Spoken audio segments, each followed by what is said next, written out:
just go ahead and talk. Okay, can you hear me? Yep.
I'm going to call our meeting back to order, and we're going to continue with our item sitting as the Board of Equalization for the assessment appeal hearing with Myers Storage LLC. And I believe where we're at is Mr. Myers was going to offer a witness, Mr. Brown, and we have Mr. Brown on the phone. No, I think I'm on the. Yes, you're there, so you can Yeah. proceed with your testimony. Yeah, I'm glad. I don't know. Thanks to whoever got the switch flipped right, but I'm glad it wasn't on earlier because I'm pretty sure there were some FCC violations occurring. So I just want to say that I don't have a whole lot to offer. I'll be here for questions, but there are a couple things, as I listen to the canned approach that the government offers is far removed from reality. And I realize that's not staff's fault, but it's a reality. This property is they have the luxury of increasing values based on formulas that the tax code gives them, whereas those of us in real life don't have that luxury, and the values just decrease substantially. And so I think that needs to be considered. And as a board, you have the ability to do that. So I'm asking you to do that for them. The cost of, I don't have it in front of me, but there was a cost approach for, well, I don't remember exactly what it was referred to, but that's double of what it would cost to build that same facility in today's dollars, including the cost of labor. So that 913 is even double of what it would take to duplicate that facility. And those comparables that were used, or might as well toss those in the trash because they're not comparable at all. And if a licensed appraiser from the private sector were to go and do an appraisal on that for refinancing or for whatever purpose, they would be able to use the cost of this sale, even though it was over 2 years ago. So it's unfortunate that you can't measure apples to apples with when doing this, but here we are now. So if the board has any questions on that, and I did want to add one other thing too. I talked to a realtor about the comp, and we could have used the realtor to list it and then turn around and sell it. It would have been exactly the same price. Um, and I did offer it to two others that were interested, that had shown interest prior to Joe and Shauna. They were unable to because they felt it was too much and they couldn't do it. And then Joe and Shauna were able to do it. So it was not a low price. It was not an unreasonably low price for that sale. So that's just not accurate in terms of, again, real life. So that's all I have to offer at this point. Thank you. So, Mr. Myers, where we were at was the assessor had provided rebuttal information after you had presented your case, and then we had the hiccup with the technology. So where we're at is, do you have any other evidence? I believe Mr. Brown was your last evidence. He was. Your last witness. So do you have any rebuttal regarding what the assessor provided back? No, I do not. I think that everything I said in my statement is more than enough. Okay, No. okay. So at this point, we'll bring it back to the Board of Supervisors for any questions or deliberations. I did want to comment that I think we first need to decide, are we going to deliberate today or do that at a later time, which is one of our options, to deliberate in closed at a later time before delivering a decision on this. Supervisor Sabatier, did you have? I was gonna, it sounds like we've been provided all the evidence. There's a lot to go through. I want to make sure we have the ability to go through it rather than just verbally digest. And I would like to make a decision that is not on the fly, but is a very well-educated decision. And so I would love to take the closed session option so that we can do that internally and make a decision that fits what that decision needs to be. And that's where I said on this today, we've heard the presentations and rebuttal, and I don't feel like I had enough time to go through either of the document packages that were received into evidence. Go ahead, Supervisor. Yeah, I do have a question about that. The fact that we weren't able to review any of the evidence prior, and this is a question for Mr. Guintavano, now that we are in possession of the evidence, are we allowed to take it with us and review as homework, or do we only have the ability to review this in a closed session environment or in an environment where people are watching us read and trying to understand exactly what was provided to us? Just want to make sure that guidance is there, so I'm not faced with another one of these strange piece of papers.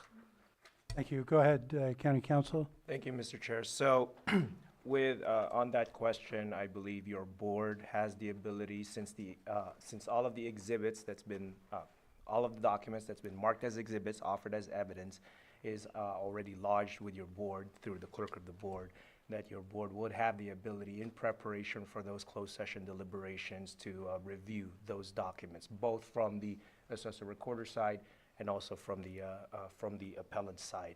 And for your board's consideration, it's come to staff's attention that the assessor recorder's office has not received a copy of the binder that was provided by the appellant.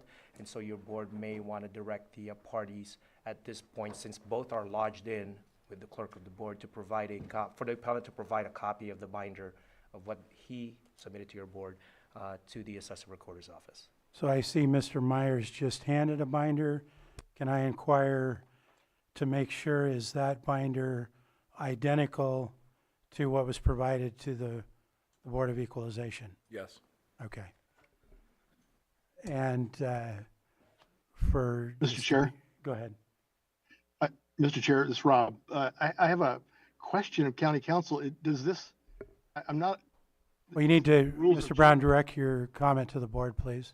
Okay, I'm surprised that this meets the criteria for a closed session. I thought that all deliberations on this have to come in open session. Am I wrong on that? Yes. And County Council, can you please go over that? Yes, the Revenue and Taxation Code allows for private deliberations by your board at the conclusion of all testimony under this hearing, this Thank you. type of hearing. Okay, so, okay, well, it's not my appeal, but I was curious about it in general, because if the appellant wants to further appeal this, they're gonna need a record of what they're appealing, an entire record. So I wasn't sure how you were gonna accommodate that if it needed to happen. Well, we were going to clarify, thank you for your comment. We'll bring it back in front of the board that the applicant or the appellant is requesting findings of fact Yes, in this matter. yes. So we would, after deliberations, then prepare findings of fact once we issue a decision. I have a question. Go ahead. Would it be possible, because this is a lot of material that we did not get to look over, would it be possible for us just to take it home and to have this in open session at the nearest convenience Well, instead of enclosed? Would that, the answer to the first question is, since these are received in evidence in our possession, we do get to take them and Yes. review them. As far as the second part of the question, I would defer to County Council. Thank you, Mr. Chair. So it is at your board's option to either hold these deliberations in open session, say today, because it's been captioned as such, under this assessment appeal hearing, or continue the matter to a later date for open session deliberations. The closed session deliberations option is provided as an option for under the Revenue and Taxation Code. That is up to your board if your board wants to deliberate this matter, hold discussions in it and close. So What we I- can do it either way. yeah, and I didn't necessarily mean today, I just meant because there's a lot to read, be put on the calendar at the next earliest date. I would feel more comfortable having this in open session, Okay. because they have the right to know and hear the arguments for and against.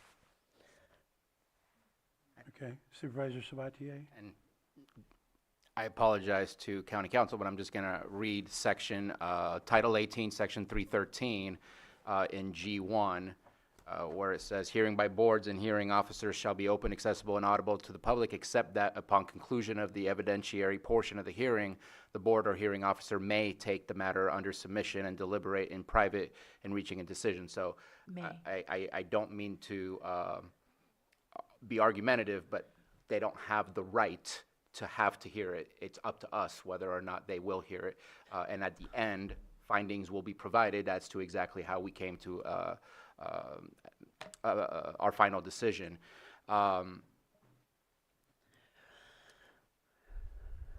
So I do need to at least just speak on this a little bit before we either go into full deliberations or closed session, whatever it is that we choose to do. I have a concern. I mean, on both sides, I have a concern. If Mr. and Mrs. Myers, and I'm sorry if it's not Mrs. Myers, but It is. did absolutely nothing, we would be charging him taxes on $4.5 million. And now we're here offering potentially 1.2, potentially as low as 913.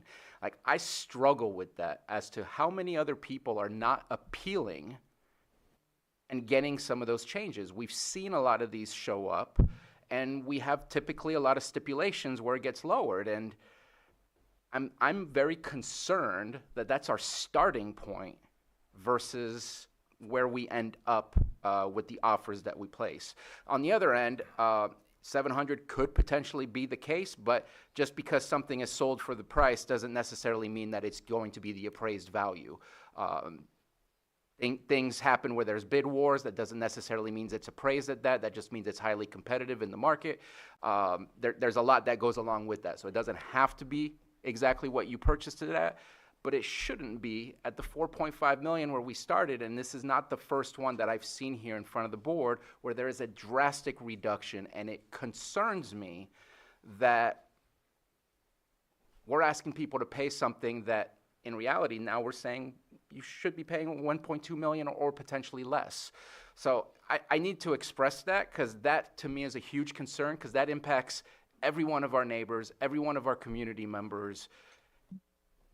Should everyone be filing an appeal? I don't want to go through that many appeals. You don't want to go through that many appeals, but our numbers should probably start at a much better place than dropping it by 75%. I have concerns, and I need to express that.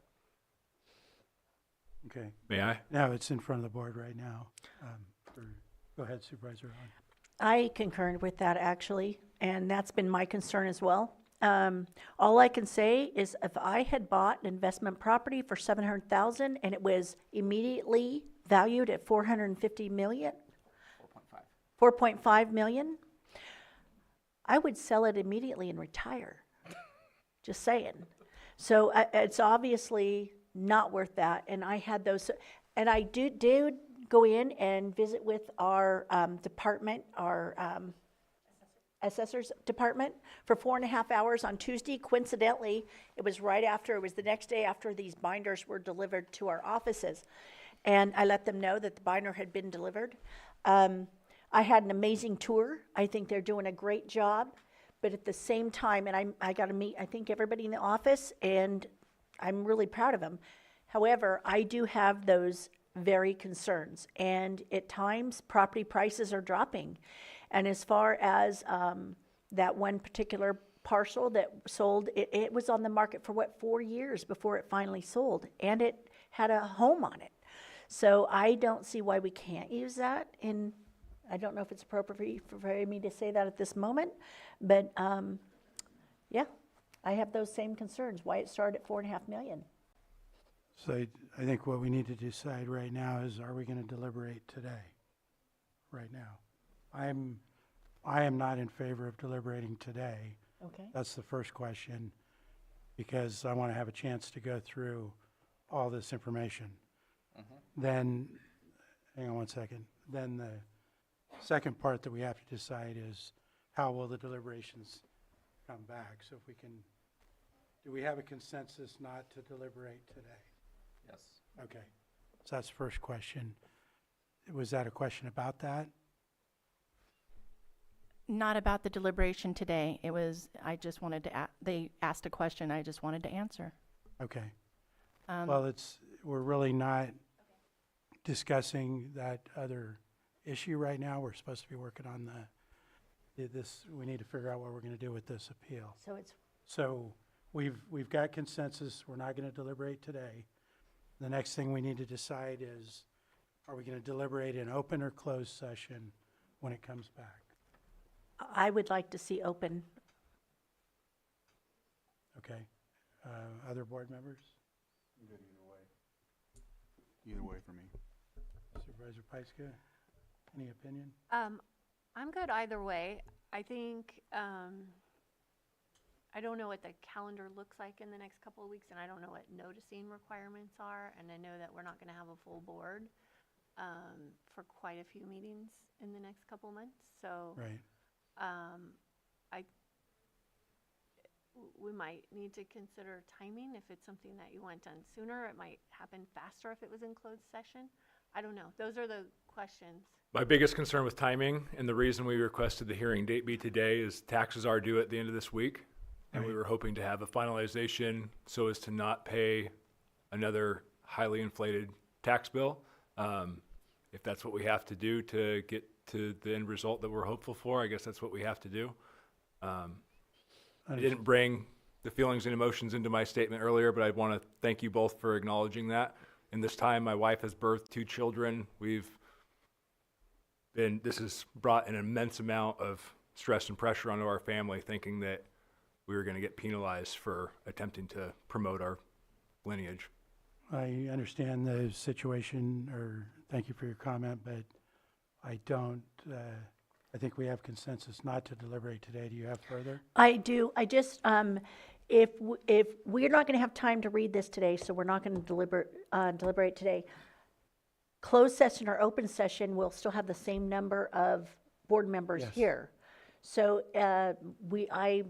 when would be the next time we would have all of our board members here? The 21st. 21st? 21st? Okay. Is that, I'm looking at our appellant to try to, and also another reason I'd like to have it above board is I do not like the idea of people not trusting us. It really sticks in my craw. So that's why I'd like to have as much as possible where people can see it. Because, I agree. 21st being 2 weeks from today? And the assessor can be available if needed. Okay, well, from what I heard on the consent, go ahead Supervisor Sabatier. Yeah, I guess just a matter of timing. Right now, the current taxes are still at 4.5. 1.21. No, Okay, 1.2. so they've already been lowered to 1.2. We've been paying on 1.21 for 2.5 years. And I'm going to make a guess that it's going to take a little bit of time to change the taxes, and that any agreement today by the 10th is probably not going to be effective. But that's just, That is correct. We would do what we would do today if we had an answer today, and then it would go from us to the auditor and then to the tax collector.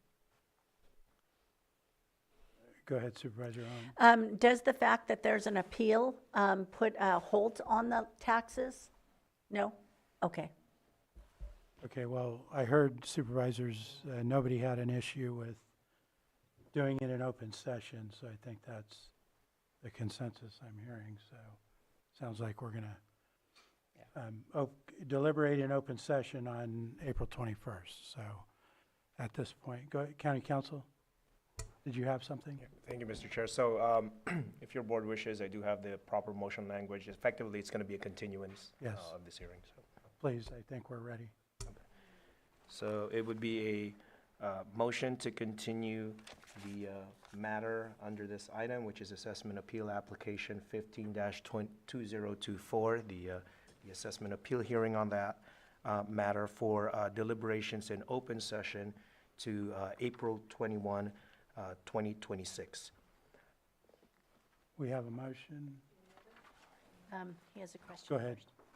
I just have a quick question for the assessor's office. There was a mention from Mr. Myers that the board has the ability to bypass the 90 days. In your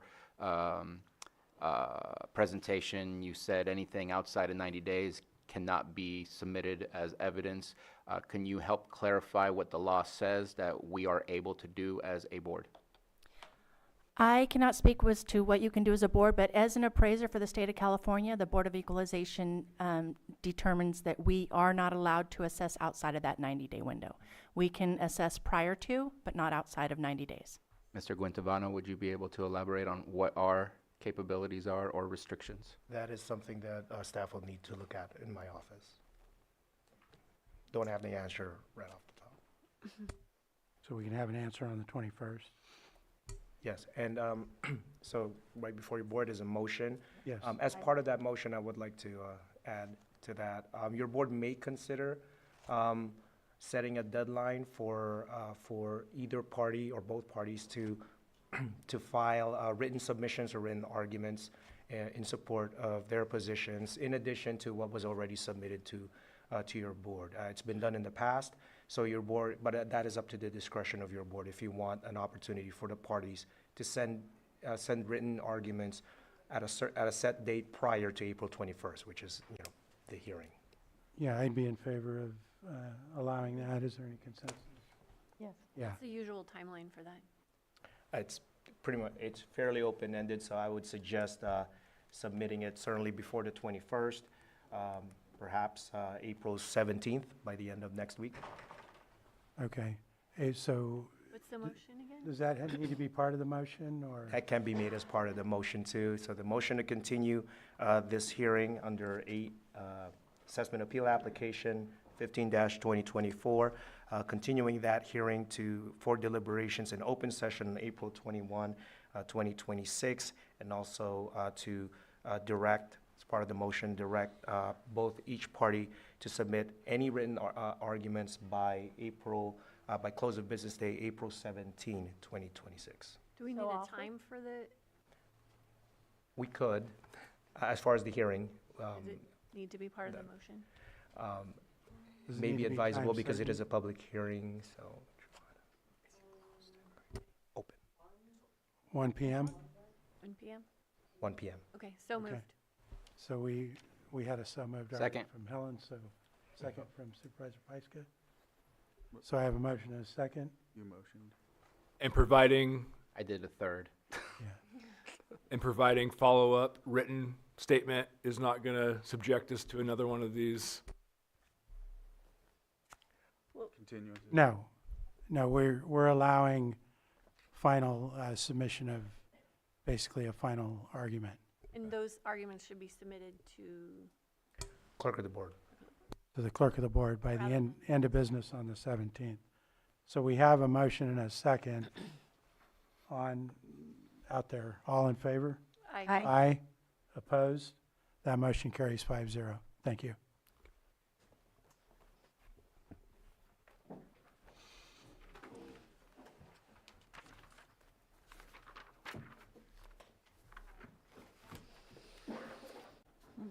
And next, we're going to call well, I'll go ahead and let it clear out here real quick.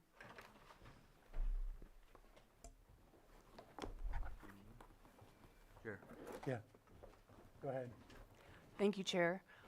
Director Jones is en route to be here for the 11 o'clock. You might want to take up some smaller items. Okay. Do you have a suggestion? I do. Go ahead. 7.2.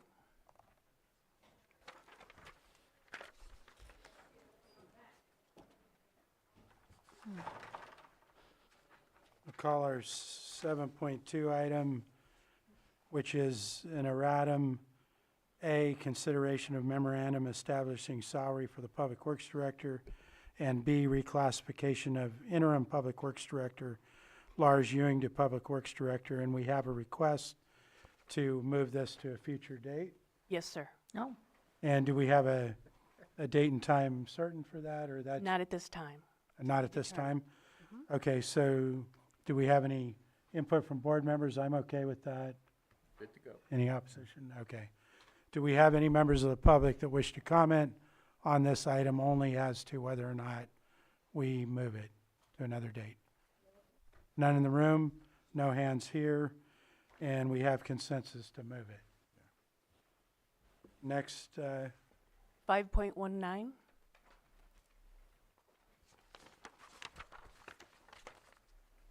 Hmm. 5.19 is approve Amendment 3 of the agreement between the County of Lake and Place Works for Planning Services, an increase of $187,640.04. Total compensation not to exceed $2,312,594.04 for the contract term, and authorize the chair to sign. And we have our Community Development Director, Mireya Turner, here. And can you give us a brief presentation on this? Certainly. Our Deputy Administrator, Shannon Walker-Smith, is on her way to answer any questions. I did have conversations for questions with Supervisor Sabatier, but I don't know why this was pulled. Okay. Supervisor Sabatier, was that your request? it was mine. Or Supervisor Owen, can you Yeah. weigh in on that? I just wanted to ask, why these elements were not included in the PlaceWorks original 2.1 million, which is your, climate adaptation plan, countywide evacuation study, and the funding of the LAPAC, GPAC, and MAX, that wasn't included, those amounts? The climate adaptation plan is not part of the general plan update. It was added later as a new project. The LAPAC and GPAC, management of LAPAC meetings was never in the scope of work, and that's why I've been handling all of those meetings. So any extra work would have been on the contractor's or contractor's side to produce things that would not have been produced otherwise for LAPAC meetings. And Shannon is here to be able to speak to the rest of those. So the question is, why was the climate adaptation plan, the county-wide evacuation plan, and LAPAC, GPAC stuff not part of our original Included in the scope of work? Original scope of work. Yes. And I explained the LAPAC was not, and Right. it has not been added. Correct. I've been handling those, but that the materials maybe for LAPAC, GPAC might be included. Though I'm not really sure that that's part of it. I thought it was the cap and the extra work that we granted later, but I'll defer to you. Yeah, so when the APGP grant was awarded, we added the climate adaptation plan to the scope of work, and I believe that was reflected in one of the amendments. As we were working through towards the end of the climate adaptation plan process, more APGP funds were available and offered. APGP was a partnership grant. Everybody had certain amounts that were designated to them. Certain partners were not going to utilize all of their funds, so we were working internally with our partnership group to kind of rearrange that budget, and more funds were offered to community development for the climate adaptation plan in order to kind of close out the APGP grant. So we accepted those. That's part of this. And then we had an allotment that was assigned to us a long time ago of ARPA funds. We've always known what that number was, but we were holding back a bit on fully putting all of those funds into the contract, basically for situations like this where we may need to upsize some part of the project. And what we decided to do with the remainder of those ARPA funds was create this tribal review process that was not a part of the original scope of work. But what we did was we kind of expanded out the timeline and gave a whole period of a review timeline to the tribes. And we facilitated some meetings and accepted comments and did some revisions and did like a second revision process. So that was what this scope of work change and amendment was mostly designed to cover. Okay. Let me see. Oh, I kind of thought last year we had mentioned, and I know when we did the prior area plans, we actually did have the meetings there in public for people. So I'm surprised that that portion of it was not already listed in it as being covered, because my understanding was that that was part of the plan all along, to hold these at the community centers.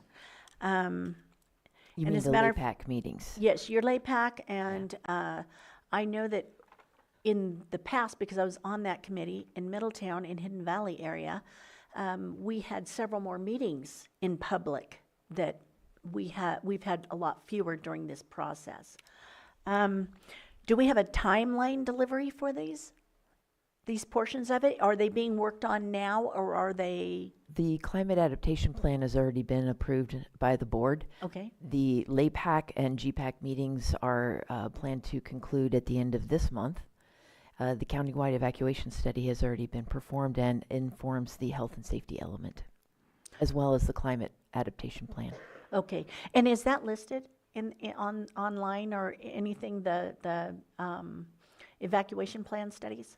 Yes, it'll be an appendix to the general plan. Perfect. And it's on lakecounty2050.org now. Okay, and is there committee review and feedback process for these additional elements that were not funded? Or have you been mean doing these LAPAC along? input? Yeah, we kind of just piggybacked on the whole process. Okay, And so, yes, okay, that's it. I don't think we had LAPAC meetings specifically for the climate adaptation plan, though. Correct. That was, we sort of melded it into the Lake County 2050 public input process, or public, like our year one, when we were gathering a whole bunch of data. But then the climate adaptation plan had a different timeline. So it's not part of the general plan. And so that's why that one got adopted earlier. Okay, and then this does come from the grant funds. All of it is grant funded. Oh, correct. amazing. Yeah. Thank you. And ARPA is sunsetting at the end of this year, which is driving our entire timeline on this process because Sure. so that this is just us using up the rest of the funds that were encumbered to us that admin is counting on us to spend. We Sure. committed to spend those. So now we just are putting those into this contract for things. And just to address your other concern, when you're writing a scope of work 4 years ago for this project, there's lots of things that you have to adapt over a 3-year long timeline. Perfect. Thank you. Yeah, absolutely. Any, Yeah, if ahead. just real quick, if let's say hypothetically it takes a little longer, we get to use all of the ARPA funding, and then it would be basically on the general fund burdened after if it took a little longer? We are working on a very hard timeline to make sure that we don't overrun our grant funds and rely on the general fund. So that's why these meetings are taking place kind of in mass last month and this month, is to keep us on our general timeline with anticipated public hearings before the Planning Commission and Board in August and September. Okay, but I understand that, but I'm just saying, like, if it does take a little longer, it's still a possibility. If it comes down to that, I would come begging for more funds, but I really don't want to do that. I understand. I just wanted to make sure. all right, Supervisor Sabatier? Yeah, I'm going to be approving this just because it is grant funded. If we don't spend ARPA, we have to give money back. But I will say that we knew from the very beginning that we needed to do a climate action plan, and part of that is on me. I should have asked those questions, and I don't remember the exact meeting. It was back in 2023. But a piece of it, and you and I had a conversation, it feels piecemealed in a sense of we're spending this much more, we're spending this much more, but we knew that those things were a requirement of any general plan update post-2018. And I think that in order for us to budget future years of budgeting, knowing the overall cost, and maybe being told today we're only looking at this, but just know that we're going to have some extra costs added to that. I don't see that in the memo from 2023, and yet it was a state mandate that we have to do the things that we're currently doing. So I think if there's a way to be more transparent with us, which means transparent with the public, of what the overall cost of the project could be, because I think that's where we see a 22% increase compared to where we started, because it started at 1.8, not 2 million. Because the whereases for this amendment only start at the after Amendment 1, it was at 2 million. I just think it helps me to better understand the future and the process in which we're going to have to go through, because we can't approve a general plan without a cap attached to it. Yes, we can. Yeah, that's not correct. Actually, if I could just add a little clarification, the climate vulnerability analysis is required because that informs the health and safety element, which is required by law. The climate adaptation plan is a whole different plan, and it is not required by law as part of the general plan. But it had been in the local hazard mitigation plan as a responsibility of the community development department to get done in a number of the previous cycles of the LHMP. I had not intended to add it to Lake County 2050 because I really thought that updating the general plan, including all 8 local area plans, was quite enough for us to do. However, thanks to our Chief Climate Resiliency Officer, Terry Logsdon in the administrative office, she's very persuasive. She found the funding, and we were able to add it on without at an opportune time, so that it piggybacked on the public outreach that we were already doing and wasn't just a standalone project that we would have to launch again. So it made very good sense, and she talked me off the cliff, and that's why we added it later. Supervisor Pyska? And that's why we wrote the APGB grant Yes, to cover it was part of it. Yes. Okay, anything further from the board? No? I'll go ahead and open it up to the public. Is there anybody in the room who wishes to comment? Come forward, state your name. You'll have 3 minutes.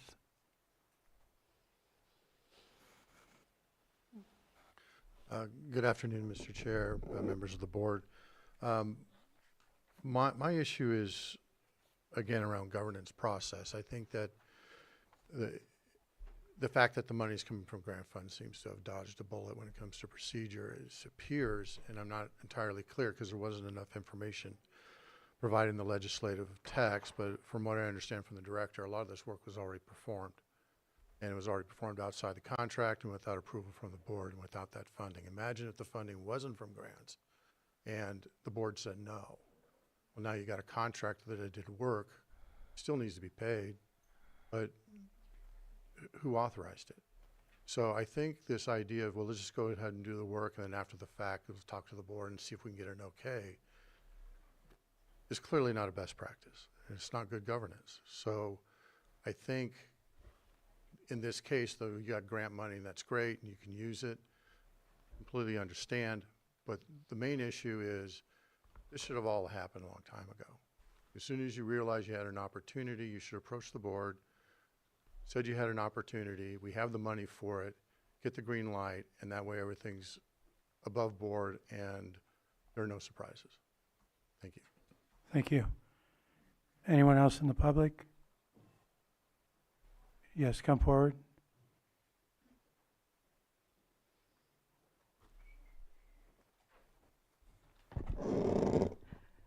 Good afternoon, Mr. Chair and Supervisors. Margot Kambara.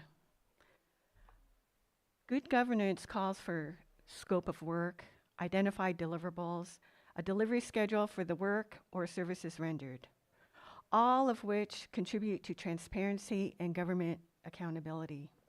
This consent agenda item is missing all three attributes. And so moving forward, I hope that we can cast a little more scrutiny on our contracts, especially when they're on important documents such as the general plan that's supposed to guide us for decades in the future. Thank you. Thank you. Anyone else in the room? Online? Betsy, go ahead and state your name for the record. You'll have 3 minutes. Thank you, Betsy Kahn. This is an example of a problem that we're experiencing with the general plan update process. I'm concerned that the urgency of completing the project in order to not ask for more funding or not having planned for more funding as a contingency will put a lot of pressure on the board and the planning commission to process the documents that have been created so far. And as a member of the General Plan Advisory Committee, I have significant concerns, and other members have expressed concerns about substantial issues with the content. And I hate to see that the goalpost is simply getting the project done by the end of the funding period. It's a crucial document, and it really deserves the kind of scrutiny, not only to the planning and process of expenditures, but also to how well the ability of the public is going to be to provide that content that you need to make good long-term decisions. Thank you. Thank you. Anyone else online? Sterling, state your name. You'll have 3 minutes. Yes, my name is Sterling Wellman. Second call the general plan, and I did prepare to vote. And We're not hearing you. Looks like we lost her. Anyone else online? No more hands? I'll bring it back to the board for any further or possible action. Go ahead, Supervisor. Yeah, just agenda etiquette, just asking, I guess, either admin or all departments. It really helps to have all the amendments in the original agreements. I know I finally did receive it in my emails, but I wasn't able to review those. I had to find them on my own, which was not the easiest, but not the most difficult either. But it's nice if the original agreement and all of the amendments are part of the package so that we can follow the storyline. Because when I only see what we're amending, I'm not quite sure how it functions within the whole of the agreement. And so I hope that we can put that as a general agenda etiquette, that it is good for us and it is good for the public to see the entire storyline of how these contracts and these agreements have evolved over time. Supervisor Rowan? And this one, it's not, I could wait till the next one that comes up, which would be the cannabis, I believe. But anyway, also page numbers on some of the documents. This one has page numbers, but there's one down here that we'll be seeing a little bit that doesn't, which is 6.10. And so if you could include those, that would be helpful as well. Sure. Chair Rasmussen, if I may add just further clarification, just a reminder that the timeline we are working on for the Lake County 2050 project is the exact same timeline that was approved with the initial agreement. So it may seem like it's hurried, but we're on year 3 of 3-year project. It's been steady work, and we've been ongoing according to that timeline, except where we've had extensions so that we could slow it down. For instance, making sure that we had a tribal review period prior to the release of the public draft. And that's only enriched the project because the extra workshops and meetings that we've had with tribal representatives have served to make it a much more robust document. Thank you. So I believe we're ready for action. Mr. Chair, I move that we approve Amendment 3 of Agreement between the County of Lake and Placeworks to increase compensation by $187,640.04 for total compensation not to exceed $2,312,594.04 for planning services, and authorize the chair to sign. Second? I have a motion and a second. All in favor? Aye. Aye. Opposed? Hearing none, that motion carries 5-0. Thank you. Suggestion on, Yes, Chair, 5.25. we're going to call item 5.25, which is approve the agreement with One Workplace for the Lake County Sheriff Administration Facility Furnishings Package in an amount not to exceed $739,036.92, and authorize the chair to sign. Who is going to open this up? It's probably Sheriff Bingham. Let me check in with Supervisor Sabatier first. Yeah, I appreciate this coming to the board. We do need to finish up the new construction and renovations, and I know I've already reached out to the sheriff and reached out to Director Ewing. I just have concerns as to how expensive some of these items are, and I would like to review some of these. We're buying 61 chairs at approximately $700+ a piece, and that to me is one of the things that just stands out. There's more on there. I mean, there's like some guest seats I think are $1,200 or $1,300. This is not money coming from, this is money that I think could be better used for purposes of law enforcement and safety. And I just, Affinity guest chairs, $1,026 a piece, 2 of them, 61 chairs, $738. I just think we could trim a little bit. That's just my personal opinion. We are tightening our belts in other areas, and then here it looks like we're just spending, and I know we went to a potentially cost-effective co-op that we're using at the state of California. I'm not seeing the returns when I'm looking these exact things online, and just concerned that this will look great. No explanation about what happens to the previous furniture that you're currently using. And I know there's potentially some swaps where other departments come in, but eventually there's something that's still left over from all that. At this moment in time, I would like to see things trimmed a little bit more and meet the expectation of our community in the sense that our community is struggling. We have certain departments who are struggling from changes in laws and funding that will occur, and this does not feel, from my perspective, that this is cutting any corners or being thrifty. So, apologize, but today I cannot approve this as is. All right. Do you want to offer any information? Sure. Sure. Yeah, I was a little surprised by that myself. We sourced it through Sourcewell. It's competitively bid, and we went moderately priced on everything we did for furniture. Unfortunately, it is expensive.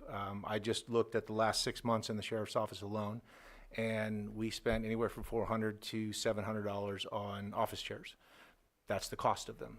You can buy a $200, $250 office chair that is not of quality, and that chair will break in 2 years, 3 years, and you're replacing it. The idea with these chairs is, again, is longevity. Same with the building. That's the reason we constructed the second floor, is the longevity of the building and the lifelong of the building. We looked at these chairs. We brought the chairs in. We had our staff check the chairs, use the chairs, and then select a chair that was on the lower end of things. If you look at office chairs, you can buy office chairs anywhere from $500 to $2,000 a chair. We didn't obviously go that direction. These chairs are more universal, and when you talk about staff having to sit in chairs for 8 hours a day, 5 days a week, buying a chair that is adjustable, has lumbar support, and all those kind of things, it just goes to the quality of life and health of our staff, and then the expectation of getting 5 to 6 years out of these chairs before we're having to replace them. There is some equipment within the sheriff's office that's going to be repurposed by probation and other departments, but most of the furniture in the sheriff's office currently is at least 10 to 20 years old. Many of our desks that our management staff are currently using are broken. The drawers don't work. There's things falling apart on them. Essentially, once we move out of the office that we've been dealing with for quite some time, not replacing them because of the fact that we knew we were moving to the new main office, and we didn't want to buy that furniture, knew we were moving to the new main office. Those desks are going to essentially go to the trash. They're not usable anymore. We're just making do with what we have. Same thing with a lot of our chairs. A lot of them are broke down, the wheels aren't working, so on and so forth, but we're not replacing them knowing we're going to the new main office. I would say at least half of the chairs we currently have in our office are going to go to the trash because they're not reusable. You talked about the chairs, the community chairs. That's, again, we're building that out in the second story because our intent was to buy tables and chairs for up to 60 people to hold classes on that second story, and then open the second story of the sheriff's office to the entire county and all of the departments within the county to hold trainings, to hold classes. So we needed those tables and chairs to facilitate that type of classroom training and availability to the entire agency or to the agencies within the county. I do agree with you on some of the things. I will take the responsibility for that. I missed it in this. There are conference room chairs that I think are agreed with you 100%. That's unacceptable. And unfortunately, I missed it during the contract negotiation. So I would offer that in amendment in the futures to this contract that we are going to be working with our provider on that to eliminate those and obviously go with something that's more reasonably priced on those. And I will take the complete blame on that. I missed that when I reviewed it. So that is something we will be looking at. I've already spoken with Lars about that and speaking with the contractor for this to eliminate those and go with a much more fiscally responsible option in that. And then I believe there is, because we use Sourcewell in this contractor, there were rebates and reductions in costs and some of those things by going through this. And I'll let Lars speak to that. Sure. Yeah. Public Works, former Public Services role in this really was an intermediary connecting the architect who was working on the facility design with the sheriff's office for FF&E, furnishings, fixtures, and equipment. So this really was we played a role certainly and helped just because of our familiarity with the contract piece. But what Sheriff Bingham indicated, I would 100% agree with what he indicated there. There are some benefits, and it's more than just buying a chair or the laundry list of items in there. The company that we are contracting with also provide design services, so it's and a lot of it is embedded within that, where they're designing for the space that we designed, and so a lot of it is uniquely sized A chair, not so much, but a lot of the tables, a lot of the workspaces are there, and also the quantity that we're talking about. It's nice to have in one vendor. So there are some benefits certainly there, but we would certainly have the opportunity to go back and have that discussion with them. Go ahead. So, just to clarify, today we could potentially say a maximum not to exceed. You continue conversations in where you feel there may be reductions, and we can get an updated list, or is this list done final as is, and it would be in the future that if there's ever purchases of what you were saying to look for a more economical way of purchasing some of this furniture? And I don't know if we can do this, and I guess that would be a question to county council on this, but my request would be to approve the contract today so we can get going with a lot of the equipment, because we're looking on a time frame. The building's expected to be completed construction-wise by middle of June right now, so it's going to take time to source a lot of this stuff. But there are things in it that, like I said, the conference room chairs and stuff that I want to revisit with the contractor, the provider, and reduce those and eliminate a lot of that because of the fact that I apologize for that, I missed that when I reviewed it. And then reviewing it after this morning when you pulled it, I saw that, and that was unacceptable in my mind also. So the cost of those chairs, and I don't see a reason to have conference room chairs that cost that much money. With those comments, and thank you for what I believe is your sincerity. I've never seen you to be anything other than, I'd be willing to move forward if we can get a updated list of what that looks like once the purchase is final, so that it doesn't slow you down, and appreciate your comments, and I'm supportive of those comments. If I could offer a suggestion, it would be moving ahead with the anticipation that we would discuss it with the contractor, because we have a contract that both parties would theoretically, sign or have executed today, and then we could come back with an amendment as we identify items that may be reduced in the delivery. Well, it's written in a way not to exceed the $739 and dollars. I mean, I trust the sheriff and director's judgment. Talking about the chairs, I know exactly what he's talking about. I've bought the cheaper ones and they last a year, and that's a good chair, particularly with law enforcement that's got equipment on. I mean, they have to be a quality chair, or we're going to keep spending $300 every year. Yes. So appreciate your catching the other thing and looking into it, but I'm in favor of approving the $739 and leaving it up to your guys' judgment on, that's where I sit. Any further comments from the board? No? Then we'll go ahead and open it up to the public. Do we have anybody in the room that wishes to speak on this item?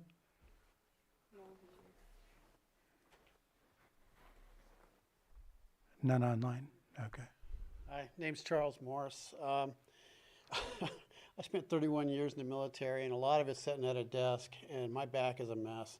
Just give these guys a break, because when the shit hits the fan, you got to jump up and you got to run and ask your body to do things that you don't have time to warm up in the gym to do, and then go back and sit down. So, being a cop or a soldier, it's just, it's brutal on the body, because it goes from long periods of boredom to fast periods of action where you gotta, shit's hitting the fan and you gotta run in there and try to be the hero. So give them a break. Let's give them a chance to do well. That way when we say get off your ass and get there, at least they got half an ass to get there. Just my opinion. That's all I got. Thank you. Anyone else in the room? No, and there was nothing online, so bring it back to the board for action. Let me get back. Where are we? Move to approve the agreement with One Workplace for the Lake County Sheriff Administration Facility Furnishings Package in an amount not to exceed $739,036.92, and authorize the chair to sign with an updated list provided to the board if an updated list comes down. Second. So I have a motion and a second. All in favor? Aye. Aye. Aye. Opposed?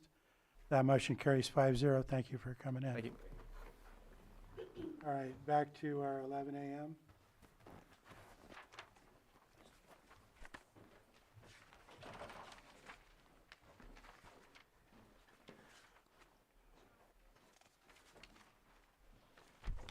Okay, we're going to move to our 6.9, 11 a.m. item.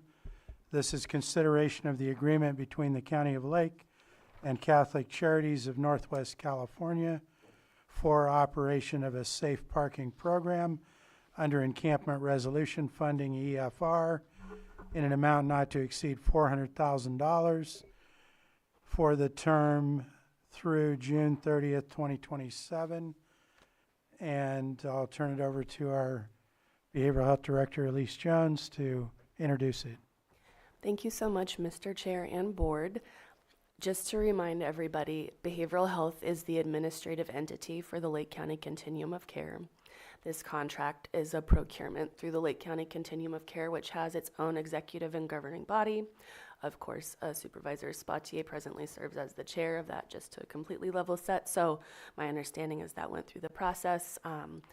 And I believe staff are online. I think Scott Abbott is attempting to join to provide any additional answer to questions. But given time, maybe we should just entertain questions about the item. Yes, and we'll start with Supervisor Sabatier.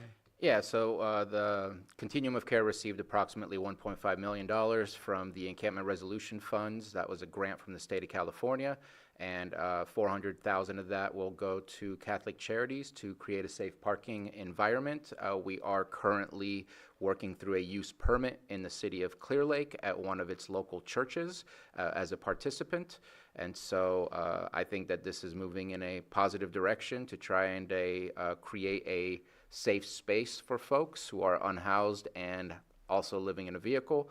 And that to us is another way of connecting with our unhoused population and trying to get them into the shelters and trying to get them into the services that are available in building that relationship and providing that safe space. So pretty happy of what is happening and where we're going, and hoping that things just keep moving along as they are. So ready to approve this. Thank you. Do we have any questions from board members? Yeah. Go ahead, Did I hear you Supervisor correctly, Crandall? Supervisor Sabatier, that it's going to be hosted in Clear Lake, or is that yes? Yeah, right now there's a use permit process that has been initiated within the city. Okay. Okay, so like Keeling Park people, we can refer them over to Clear Lake? This is a county-wide thing. It'll be open from 8 p.m. to 8 a.m. Just on a side note, we also have funding to get what would be called a Dignity Bus, a bus that's been retrofit to potentially have up to 20 beds.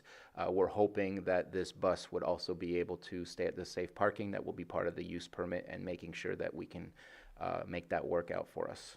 Because we also want to provide a safe space for those who don't have a vehicle, because a large portion of the folks that are unhoused don't have a vehicle. Okay. I was just wondering, like, is there a possibility that this will expand out?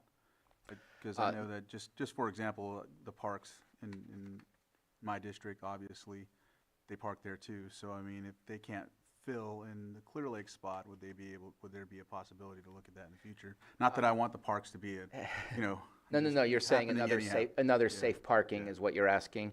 I want to say the funding has been allocated for very specific things already.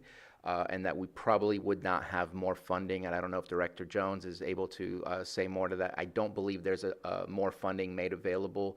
We had one site. We've been looking at multiple sites. We finally came down to looking at the city of Clear Lake because it's very specific what Catholic Charities wanted. They didn't want to be on gravel. They wanted to be on asphalt, things like that. And so we were finally able to pinpoint that site in the city of Clear Lake. The other funding has gone to outreach for the street outreach program. The rest of the funds has gone also to be set aside for the Dignity Bus, in hopes that that will also provide another way to connect and bring people to services. And they'll be also plugged into, I think it says that they'll have services on site or something like that. Yeah. That's pretty good. Thanks. And that's, just to offer a little more for Supervisor Crandall, because I'm involved in the COC, we looked around at multiple spots. This is what was able to be available, so. Oh, that's good. Yeah, I believe it's 400 for this, 400 for set aside for the Dignity Bus, I believe it was 536. I might be off a little bit for the street outreach. So that makes approximately 1.3, and the rest I'm assuming is administration of coordinating all of this. That leaves us to the 1.5. And the outreach will cover the whole county. Yes. Yeah, so, I may have missed something, but it was close to the 1.5, so I apologize if I missed any percentage. yeah, I'm not sure which one was. Go ahead, Jess. Go ahead, Supervisor Pyska. Looking in operations, there's travel and mileage, and I'm guessing that's for staff, but I'm just wondering if there's any way to support with gas cards, because it's so difficult to move around, and if folks are driving all the way to this location for safe overnight camping, and then they've got appointments or need to go out and do work or school drops or whatever, how do we ensure that they can get back if there's not support for gas? I believe that would be a gift of public funds, but I would defer. And I do have Scott Abbott here that may help clarify that. As you're referencing providing gas cards to the, like, just people, the unhoused themselves, like to get from A to B. I don't know. We have not had that discussion at this moment. We'll learn Okay. from the situation Yeah. as it evolves, and maybe there's such a program that might be discussed, but we have not had that discussion. And I do want to add something real quick. Part of this is what happens when we are all involved at a state level association. This was me sitting down with Supervisor Alejo from Monterey County. He was the chair as well of the Continuum of Care, asking him what they're doing over there, learned about the Encampment Resolution Fund, brought that back to our COC, and behavioral health staff was right on top of it, and we got ourselves the 1.5 million, and that's one of the beauties of having those relationships with outside folks to learn what they're doing. Yeah, it just looking at how many road miles we have in our county, how difficult it is to get across the county, and maybe it's something that another wraparound program could help support. Maybe that would be a good agenda item for the COC. Yeah, I think we should have that discussion. I don't see it anymore as a gift of funds than handing out a card for our food resources. Well, I just think about the food resources, the laundry resources. We've done a lot of gift cards and Yeah. bus vouchers over the last year for this type of support. It's the same thing. Mm-hmm. So, yeah, okay. Any other, you have a I do. comment? I do. Okay. Let me see. When I was going through the amenities, you're gonna have the fencing, you're gonna have restrooms, et cetera. A couple of things, is there gonna be showers available for them? Or laundry services? Was that included in it anyway? This ends up being like $1,600 per family, basically. And when they're saying families, I'm sure that doesn't mean per person. But per family, that's about $1,666 per family. Per month, I'm presuming I'm not sure what I the don't have length. that number off the top Okay. of my head. I think Mr. Abbott would probably be best to comment on that. But we do have multiple shower trailers. They are, one of them is consistently parked at the senior center in the city of Clear Lake, so that can be something that we can coordinate with Adventist Health. We can coordinate with them. They're part of the Continuum of Care, and they're one of probably the biggest partners as far as the number of services that they provide outside of behavioral health. Also the Dignity Bus, if and when that occurs, which I'm really hoping it does also provide showers and things of the kind. Okay, yeah, I was just worried about showers and And laundry service, we're either already there or just on the cusp of there. I know we filled up the cards, but at the libraries, you can check out a laundry card, get your laundry done, and then bring back the card, and we have a process to refill those cards so that it can be checked out again. And Okay. those are throughout the entire library, including the mobile library. Perfect. Okay. I just had a few more questions. One of them was broken down vehicles. If somebody gets there and their vehicle breaks, I'm not sure what the resolution on that is, as well as are campers going to be allowed? No campers, vehicles only. As far as the specifics of it, and again, Mr. Abbott, please correct me if I'm wrong, I think that will be part of the use permit, most likely, and I've seen this in other parking. Some choose to check that to make sure your tags are up to date, so we're not allowing outdated tags, vehicle to go in. That might be one of those things that we do. The breaking down of vehicles, they would have to have guidelines of what to do and how to effectively clean up the place, because the church that we're working with, I'm sure, does not want to have broken down vehicles in its parking lot. But luckily, we have a pastor who's very passionate about wanting to help, and we've been in discussions with this pastor for the last 2 years, discussing this encampment resolution fund that was coming down the pike. So I think the details will come as we finalize the details of the use permit and the agreements with the church before we get started. And I'm happy to share that with the board so that you can be apprised of what we're doing, what the plans are, and how it's working. Perfect. Yeah, I just, there was just a few things that weren't covered, so I thought I'd bring them up, mainly for that reason. In the documents, it mentioned that people with criminal records would be prohibited, correct? I believe I read that in there. And they stated whether it be theft, or there was a list of criminal records that I believe I'd read in there. I'm sorry, that's going right over my head, but yes, we want to create a safe space. There are shelters where we were approving of sex offenders, just because unfortunately, on one side you have domestic violence. Unfortunately, there seems to be a pathway to being unsheltered, so we have to help those. Unfortunately, on the other side, sex offenders often find themselves unhoused as well, and so the shelter in North Lakeport was providing potential shelter up there. I don't believe that that is the case with Catholic Charities. And again, Mr. Abbott I see him shaking his head, yes. But I don't know about theft or things like that. I know for very specific crimes, yes. The rest. There was a list, I believe, of crimes that were not going to be allowed. Unfortunately, I tried highlighting, and it wasn't taken on this where I could highlight those areas to access them easily. But there was a list of crimes, convictions that were not going to be allowed. Am I correct on that?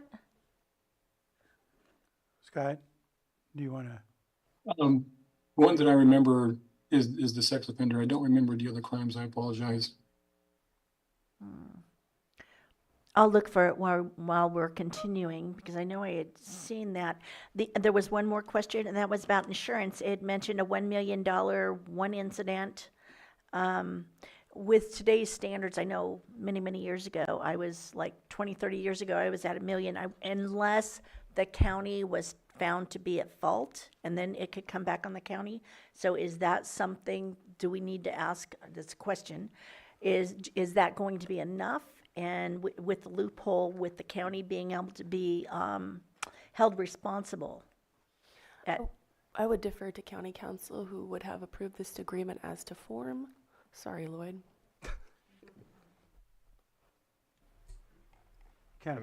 Yes, thank you, Mr. Chair. So I'm looking through the agreement now.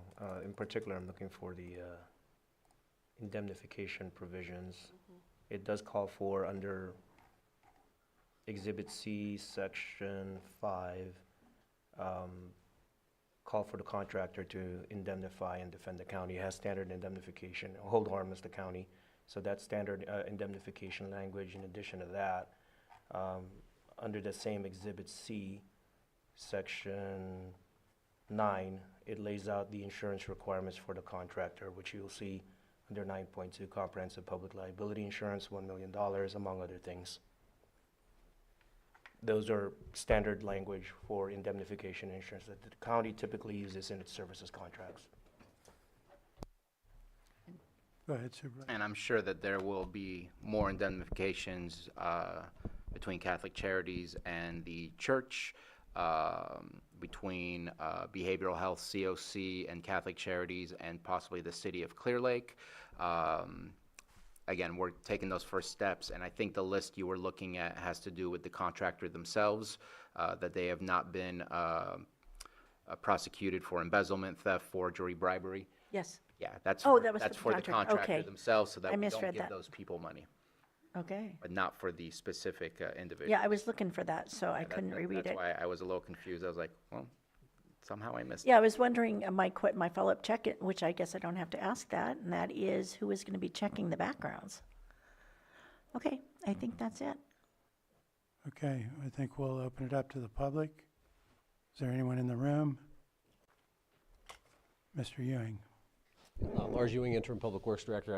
I wanted to say two things. I think this is wonderful, just speaking on behalf of county parks. You know, it's one location that certainly is an area that the unhoused tend to use, be it in an encampment in a vehicle or otherwise. So this is one tool in the toolbox to help. To help. I'll just end it there. I do want to just extend an offer to Elise, to Todd, and others that county parks, 24 county parks around the county, are a location that are commonly used, and it's a good opportunity to make sure that we advertise this. It's one thing to offer a service; it's another thing for it to be known. So, wanted to extend that offer. That I'd love to get the word out. Be it a flyer that's there, but also the parks maintenance workers. They're there. They're seeing these vehicles. Supervisor Crandall referenced one particular park, but there are that's one example. So it's a great opportunity to spread the word through different avenues. So throw that out there. Thank you. Thank you.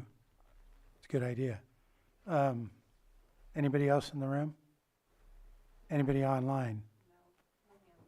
No hands. To bring it back to the board for action. Mr. Chair, I move to approve the agreement between the County of Lake and Catholic Charities of Northwest California for operation of a safe parking program under encampment resolution funding in an amount not to exceed $400,000 for the term through June 30th, 2027. I second. And authorize the chair to sign. I felt that. I have a motion and a second. All in favor? Aye. Aye. Aye. Opposed? And I need to call a quick break before we move on. We'll be in recess for a few minutes. I was just going to ask.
With that, I'm going to call the meeting back to order, and we'll move on to our 6.10, which is our 1 o'clock item.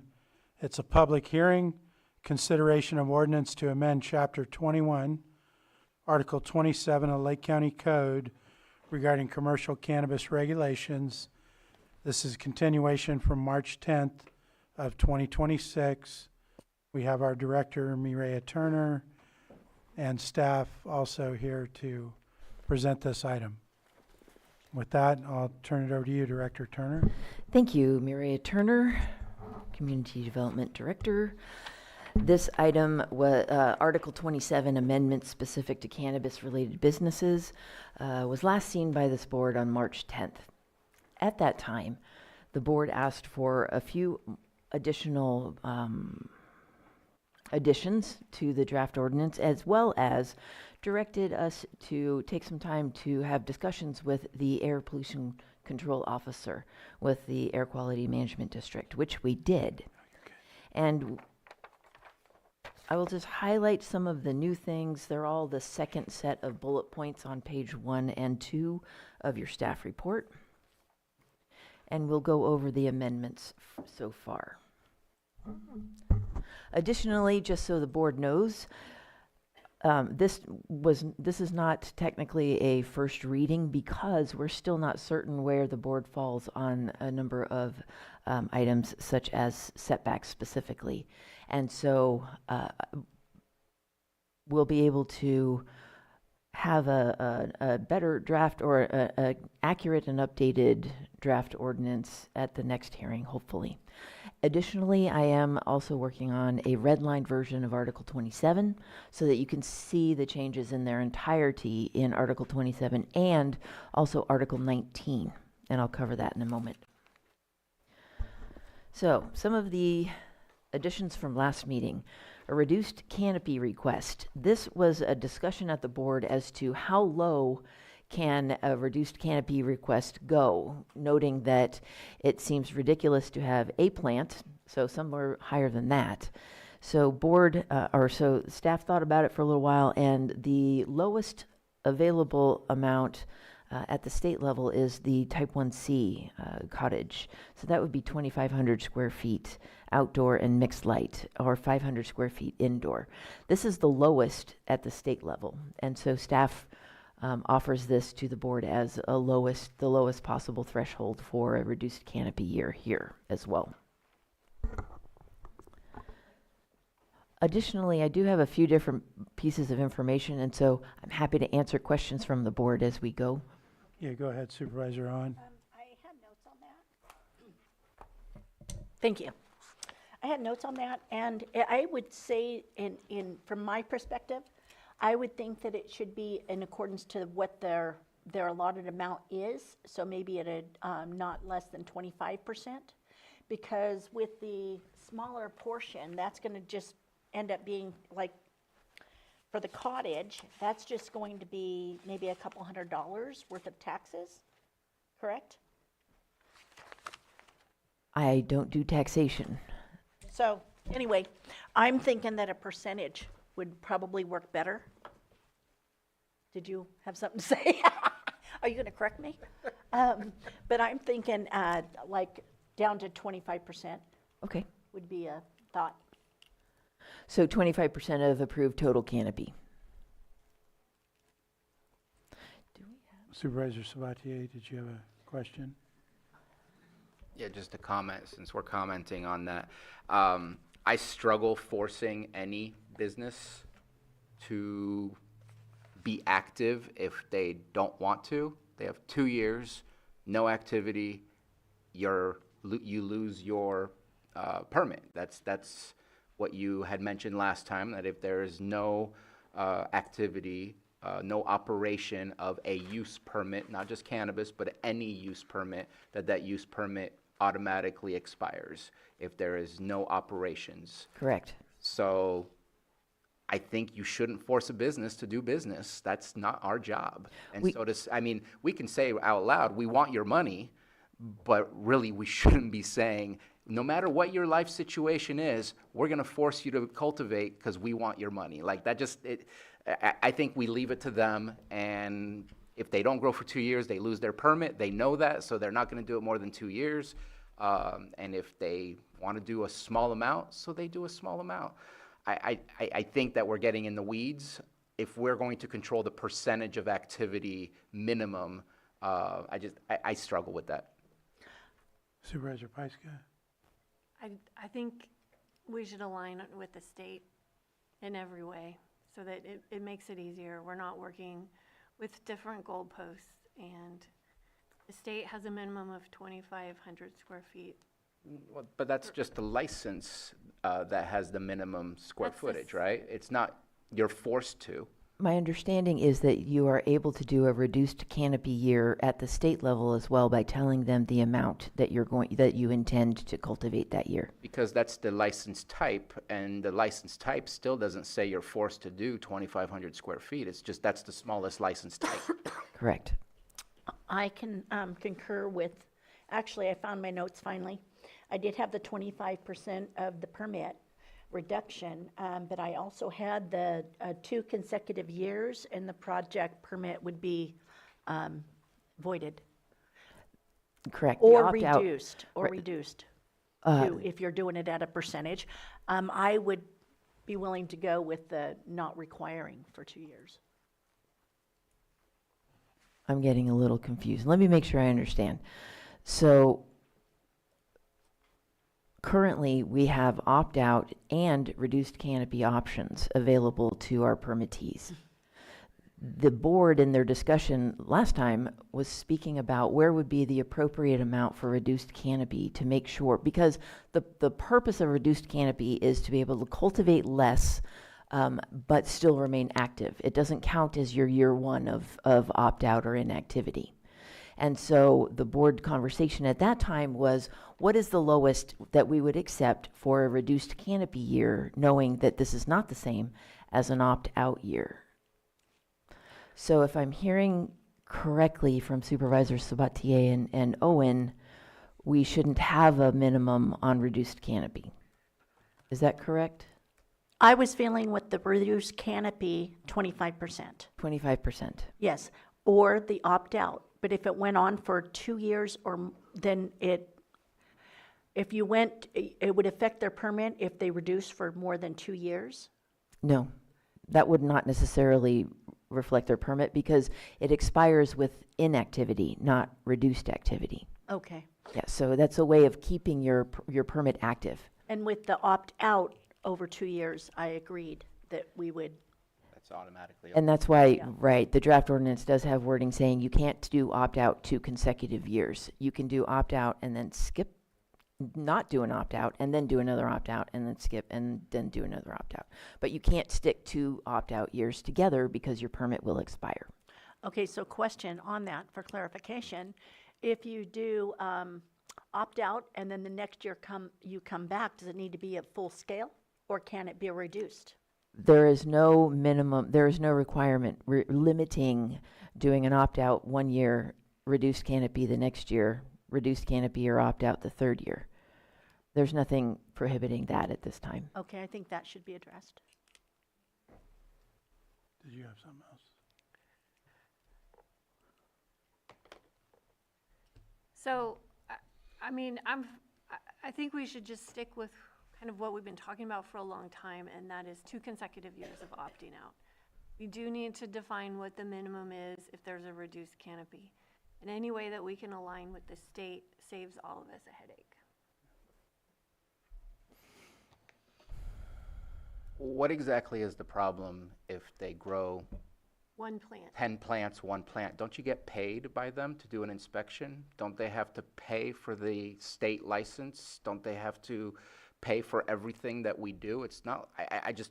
But is it a percentage of the crop? If you are running a business and you're growing 1 plant, like, that's just weird because you're going to have to pay a whole lot of money for all of this process to happen. I think we're getting in the weeds of a business operation. That is, out of all the problems that we have, we should be talking about setbacks at this moment in time, not what's the minimum amount. Like, we want you to grow more. but yet we're talking about odor at the same time in this conversation. So I'm a little confused. Like, we should not be running someone else's business. We shouldn't be forcing them to do anything. If the state says you have to do a 2,500 square foot permit, that doesn't mean they have to grow a 2,500 square foot permit. They can grow a plant. We're going to ask them to pay us to do the inspection. We're going to ask them to pay us to review their performance review. I'm not quite sure what the problem is, other than we're not collecting as much money as we'd like to. And again, either we say that and we figure that out, or we say there's really not a problem with this. I'm confused as to what we're stepping into. We are open to whatever board consensus there, comes up. How about if I table that one for now and we keep going? Okay. Not an easy win. We'll just let that sit. Reduced canopy and opt-out missing deadlines to file. We are currently working with County Council regarding fines for missing that June 1st deadline. And again, that June 1st deadline is important because it helps to inform our staff as to what type of annual compliance monitoring visit we're going to perform that year, as well as assist the tax collector's office in assessing their taxes for cultivation. Reduced canopy compliance monitoring site visits for mixed light and indoor cultivation. We're coming back with a required 2 site visits during the year for mixed light and indoor. The discussion here at the last meeting was regarding how you can't really see if they're doing a reduced canopy because they could be getting multiple crops during the year. And so this is, we increased it to 2 so that it wouldn't put too much of a burden on staff, but would increase the oversight for compliance. Annual inspection reports, public access. This is more of an internal process to be able to post annual compliance or annual performance reports online so that the public can access them. This was a suggestion from the board in response to making sure that we're synthesizing all of the reports as they come in and presenting them to the board. Rather, now they'll all be available to the public except for proprietary information. I'm sorry, what was the, you said that was for inspection reports? Annual inspection reports, public access. Okay, and did that include the performance as well? Yes. So the annual inspection, so you're right. The performance management plans or the annual performance reports would also become public information, except for proprietary information. Okay, And further redaction for background checks. perfect. Cannabis retail permitting requirement, the board requested that we add the minor use permit in C2, Community Commercial Zoning District, and that will be added to the draft ordinance. That's why we're actually adding Article 19 into the draft ordinances, or the draft ordinance now, because that has C2 where it's currently listed as a use permitted without a minor or major use permit. Okay, we have a question. Now, I don't remember when we started this conversation. Maybe that was the previous board, but I thought C2 and C1 were both supposed to be minor use, not just C2. Because C1 is major use, C2 was by right. We just kind of smushed them together and said it's a minor use. I'm happy to make that change to the board want. Our meeting, or at the last meeting, the C1 was the only one discussed. But I'm happy to change C2 was discussed, thank you. But yeah, we can change C1 from major down to minor, should the board have consensus on that. Yeah, Right? sounds like you have it. No problem, we'll add that in. And then that'll bring in Article 18 as well, so we'll add that to the draft ordinance. Surety bond, we will add the $5,000 surety bond with County of Lake listed as the, don't know how to say that word, obligee. Thank you. Odor impacts. We had a couple really interesting meetings with Doug Gearhart with Air Quality Management Control District. A lot of the studies and information he sent was specific to industrial hazards, not really cannabis. We also continued further research, including from Yolo County. And from the discussions that we had with Doug, as well as the information that we found at Yolo County, there are a number of other criteria that could be implemented to help mitigate and minimize odor impacts to off-site residences. These could include your site selection and layout, making sure that you've got some topographic or some vegetative distancing and barriers between the cultivation site and off-site residences, using the prevailing wind analysis, using other things such as establishing vegetative wind breaks, shelter breaks, or fencing, staggering the planting and harvest to avoid having your entire crop all ready at one time. So that minimizes and staggers the odor impacts over the year. And then making sure that you manage your waste in a manner such that it minimizes odor impacts. Additionally, Yolo County requires an odor management plan that establishes or proves how a cultivation site will have less than or no greater than a 7-to-1 ratio, 7 parts clean air to 1 part odorous air. And it does that using a wind analysis, odor analysis, and odor report. And it also requires it to be done similar to our site plans. It requires them to be done by a professional engineer, a qualified odor professional, certified industrial hygienist. And so those professionals, including with the involvement of an enrollment with the Western Weather, what's that called? Western Weather Group, as a manner of building data for the future to establish wind patterns should we get odor complaints in the future to help us better understand. So that would be supplying us with data.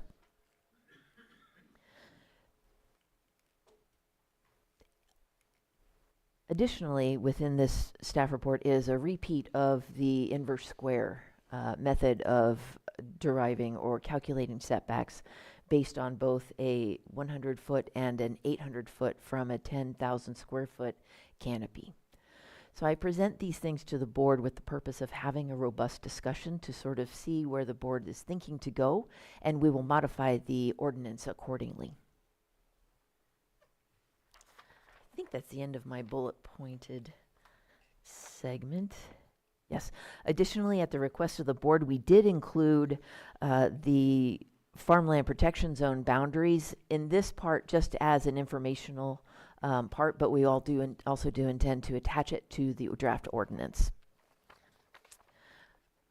We have a question. Farmland protection zone, I didn't see anything in my district, District 1. I know we've had some requests.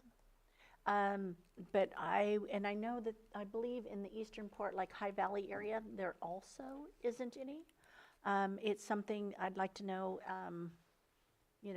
why we weren't considered down in South County. Is there a, go ahead. So I know that I worked with prior Supervisor Rob Brown and Brenna Sullivan, the prior Executive Director of the Farm Bureau. The reason that the farm protection zone happened is because we had a wording that said you're allowed to grow outdoor on prime farmland. Maybe it was just and farmland of importance. I think it was a few different titles. If you are isolated and not part of a larger network, and certain areas were confusing as to whether they were part of a greater network or not. And so what we did is we mapped out every single permit that had been approved, and we decided to make circles around areas that were prime farmland areas, and so this is why we got the Scotts Valley area, we got the Upper Lake area, we got the Big Valley area, and the Red Hills. In similar fashion, it almost follows a similar like Sigma perspective of where there's high density agriculture happening and water usage. I don't believe that there was a Sigma for the High Valley area or for the South Shore area, Middletown, Hidden Valley area.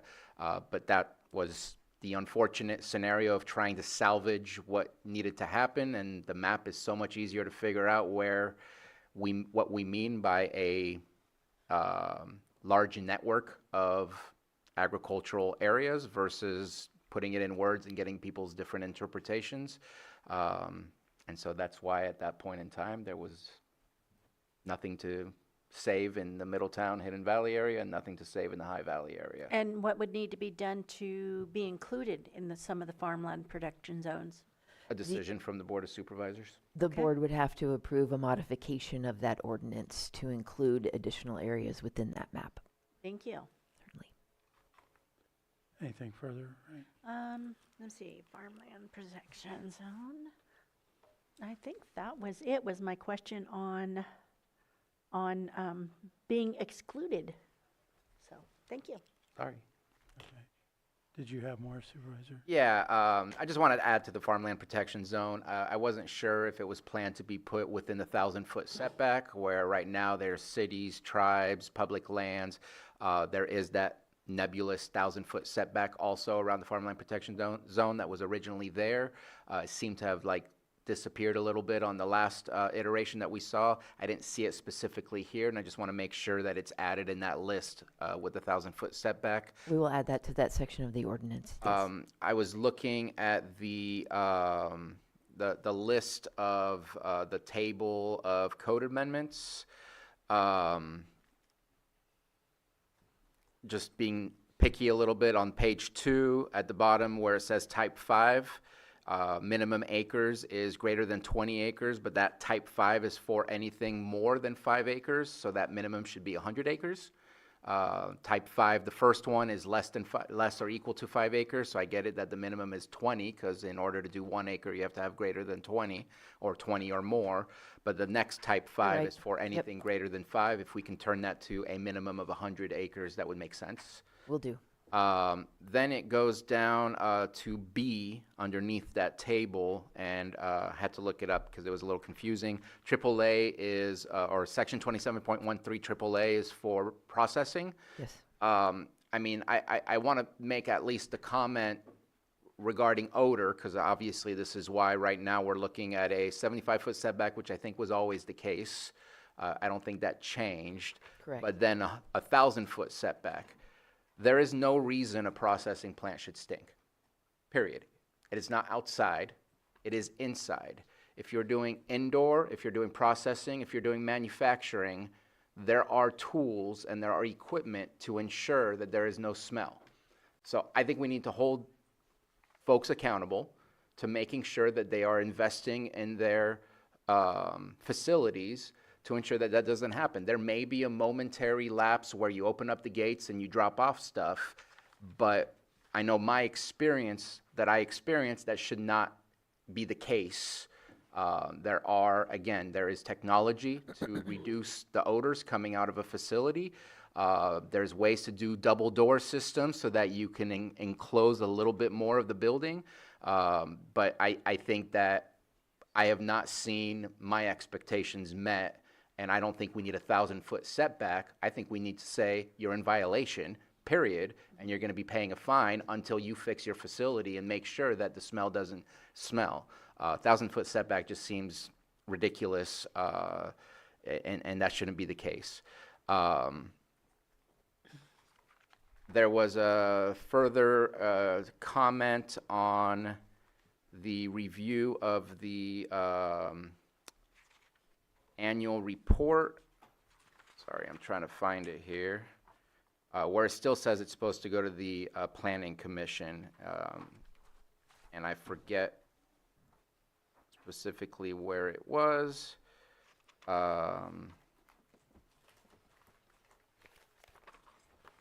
What page was this on? There it is. I guess page 9 of 12. C section, it's at the very bottom of it, C section 2713 AT5ID or 1D of chapter 21 of the Lake County Code, by June 1st of each calendar year is bolded for review by the Planning Commission. That needs to be the same as everything else. And then afterwards, I'm happy to engage and have the, sorry, I'm gonna go back to AU, which I think is manufacturing. 2713 AU. 'Cause AT is cultivation. I think AU is manufacturing. It still says that we're doing background checks on employees. I thought we were getting rid of employees and only doing background checks on property owners and applicants. We are. Okay. Thank you. And again, looking forward to having a robust conversation about setbacks.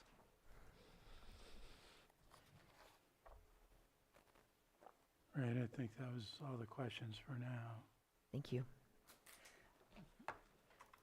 No, one more. I do. Do you have a recommendation of setbacks? Because it makes it very wide open, and I'd like to know from the perspective of a planner, what is the recommendation for a setback? Because you have numbers on your memo, but it doesn't identify what you believe would be a good way to go forward. I found the Yolo County Odor Management Plan and proving a less than or no greater than 7-to-1 ratio of impact a very compelling one, because it puts the responsibility of proving that using these studies by certified professionals to establish that the impact would not be there. And then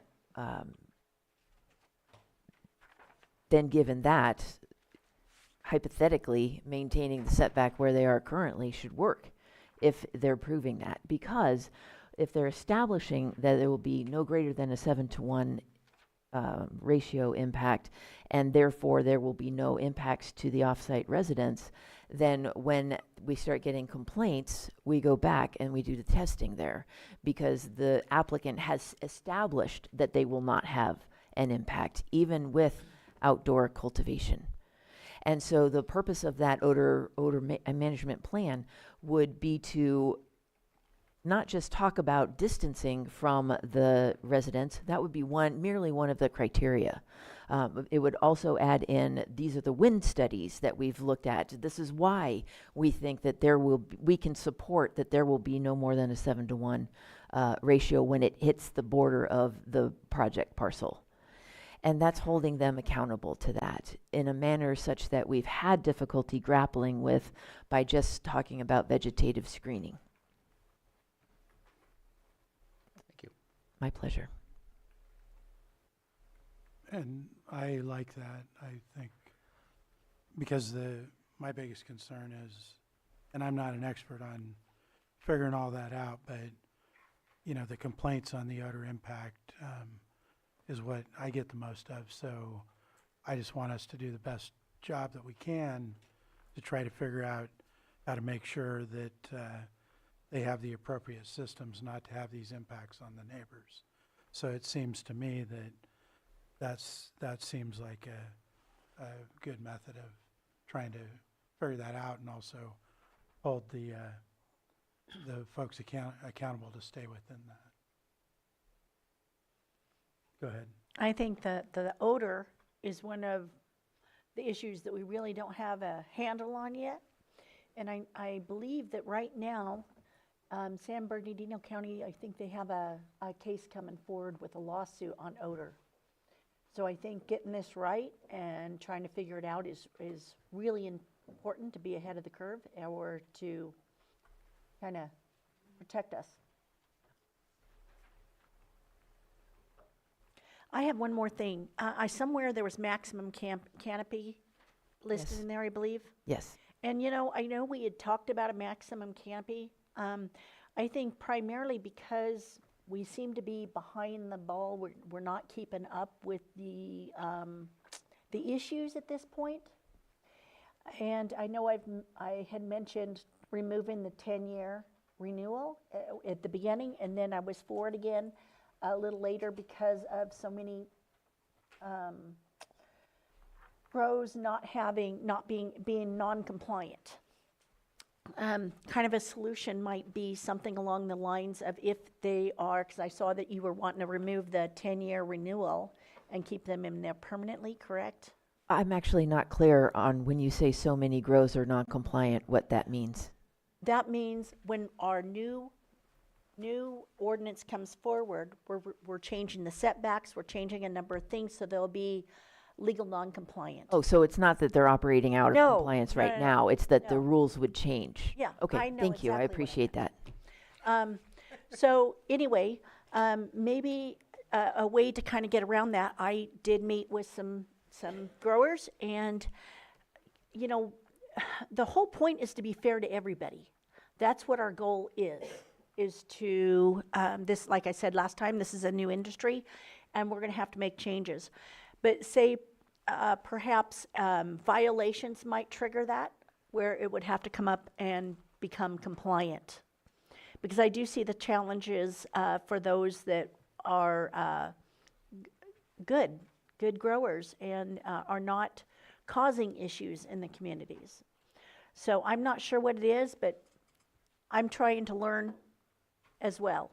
Thank you. We do intend to continue with our annual compliance monitoring site visits with the goal of making sure that our permittees are remaining in compliance with their conditions of approval.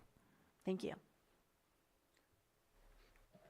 Supervisor Sabatier. I just wanted to at least speak, and maybe Mr. Guintavano is a better person to speak on that, but it's been brought up multiple times, the San Bernardino lawsuit. If you look at where that site is located, it is surrounded by residential areas, not rural land or rural residential with a 20-acre lot. Like, it is surrounded, it is in the middle of the city, and I think is a drastically different situation than if somebody is on ag doing ag, or somebody is on rural lands doing ag. So I think that there's some key differences there, Okay. as to how that would provoke us to look at it differently than just doing a apples to apples comparison, because I don't think it is. In fact, I think it's insane that they have that many grows in the middle of the city the way they do. It's nonstop greenhouses. Not up to us. All right, do you have more? Nope, we welcome any further questions and discussion from the board. Before we open to the public, is there any further from the board? Not seeing any, then at this time, we're going to go ahead and open it to the public. We'll start in the room. First person, if you can come up, state your name for the record. Go ahead and come up and state your name. You'll have 3 minutes. Okay. Hi, my name's Angie Shannon. I'm here reading a letter from my husband, Clay Shannon. My name is Clay Shannon, and I'm here today in strong support of the local cannabis industry here in Lake County. Cannabis is agriculture. It belongs alongside vineyards, pears, walnuts, sheep, pigs, goats, and cattle as part of the agricultural backbone of this county. Lake County has worked hard to position itself as a place where agriculture can grow and evolve, and cannabis has become an important part of that process. Local cannabis farmers have made significant long-term investments here. They purchased land, gone through a rigorous permitting process, paid substantial fees, and continue to contribute meaningful property tax revenue. These are committed agriculture operators who choose Lake County because the rules were clear and the environment was stable. The proposed increase in setbacks from 200 feet to 1,000 feet plus puts that stability at risk. Changing the rules after the fact reduces plantable acreage and places an unfair burden on farmers who have already complied. It sends message that investing in Lake County agriculture comes with uncertainty, and that is something we should be very careful about. I also want to address the primary issue driving this proposal, odor.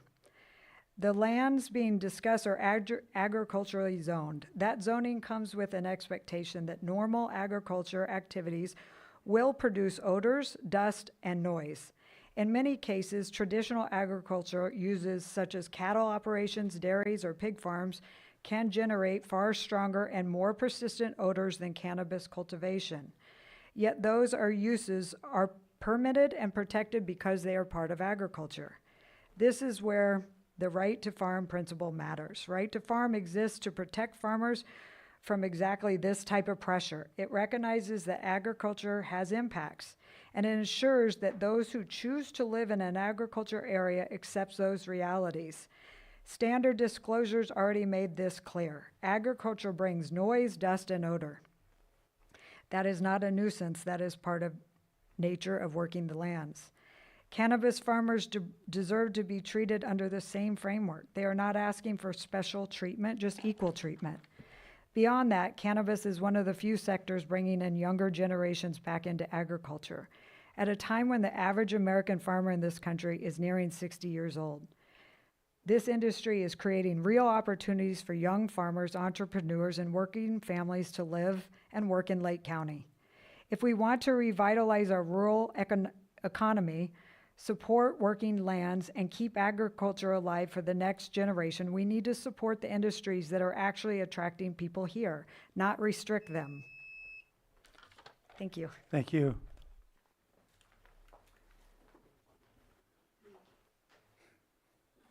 Hello, Board. My name is Richard Durham.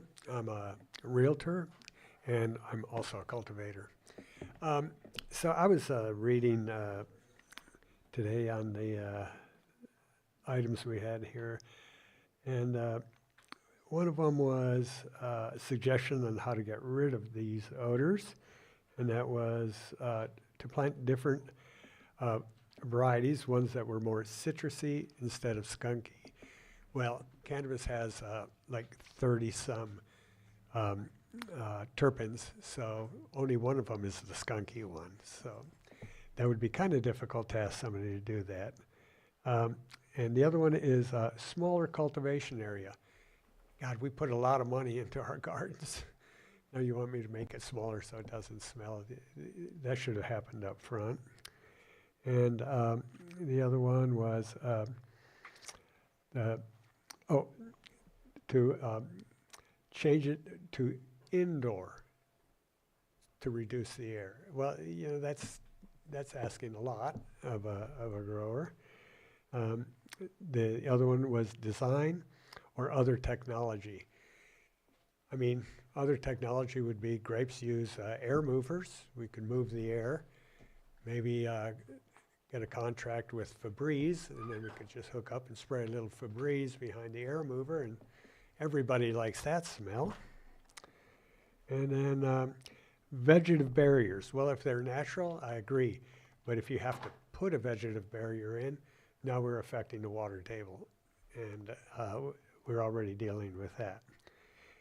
And so there's no real effective way to stop the odor, but when they speak of cannabis odor, it always seems to be negative. You know, most people that come to my farm really love the smell of cannabis. So I think we should take a county-wide poll and find out how many people actually like the smell of cannabis and how many don't like it. But most of all, you know, during the day, there's thermals coming up off the ground. So all the odors go straight up, you know. In the evenings when it gets cold, and if you live in a canyon, sure, the odors will go down. So it's very transient. So it's really hard to put the onus on a farmer of where the odor is going to go, how long it's going to last. So I suggest that we limit the time that a grower can create odors. And out of a 12-month period, I think 2 months they should be able to create odor. That's like from mid-September to mid-November. After that, you shouldn't be creating odors. Thank you. Thank you. Hello, Board. Hello, Board. Forrest Nicola Ellie here. I'd like to read a letter that I sent in. My name is Forrest Nicola Ellie. I've been involved in agriculture for 20 years. I'm a farmer, rancher, father, and also a licensed real estate professional. I've farmed cannabis in Humboldt, Trinity, Mendocino counties, and today I operate under a small use permit here in Lake County. I've met farmers everywhere and have helped many purchase property here. They chose Lake County for one reason. The rules were clear, the permits were long-term, and there were no proposed changes to the ordinance that would affect farmers. That stability brought investment. The proposed increase to off-site resident setbacks of 1,000 feet or more puts that at risk. It affects nearly every farm I've worked with and sends one message: uncertainty. And when uncertainty comes in, investment leaves. Cannabis is agriculture, and Lake County is pro-agriculture, to my knowledge.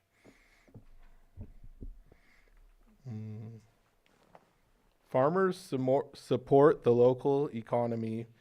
They create jobs, spend locally, and keep small businesses alive. Cannabis is also bringing younger generations back into farming at a time when the average U.S. farmer is 58 years old. Increasing setbacks and turning approved projects into non-conforming use permits doesn't strengthen agriculture, it weakens it. When I started here in 2017, Lake County welcomed farmers.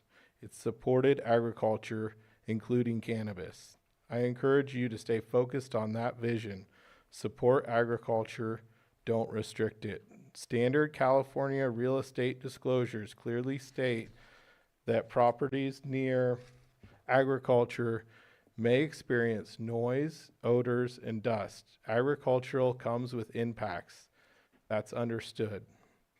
So the question is simple. Do we want to support a growing agricultural community in Lake County or slow it down? Cannabis is agriculture. Please continue to treat it that way. Thank you for your time. Respectfully, Forrest Nicola Ellie. Thank you.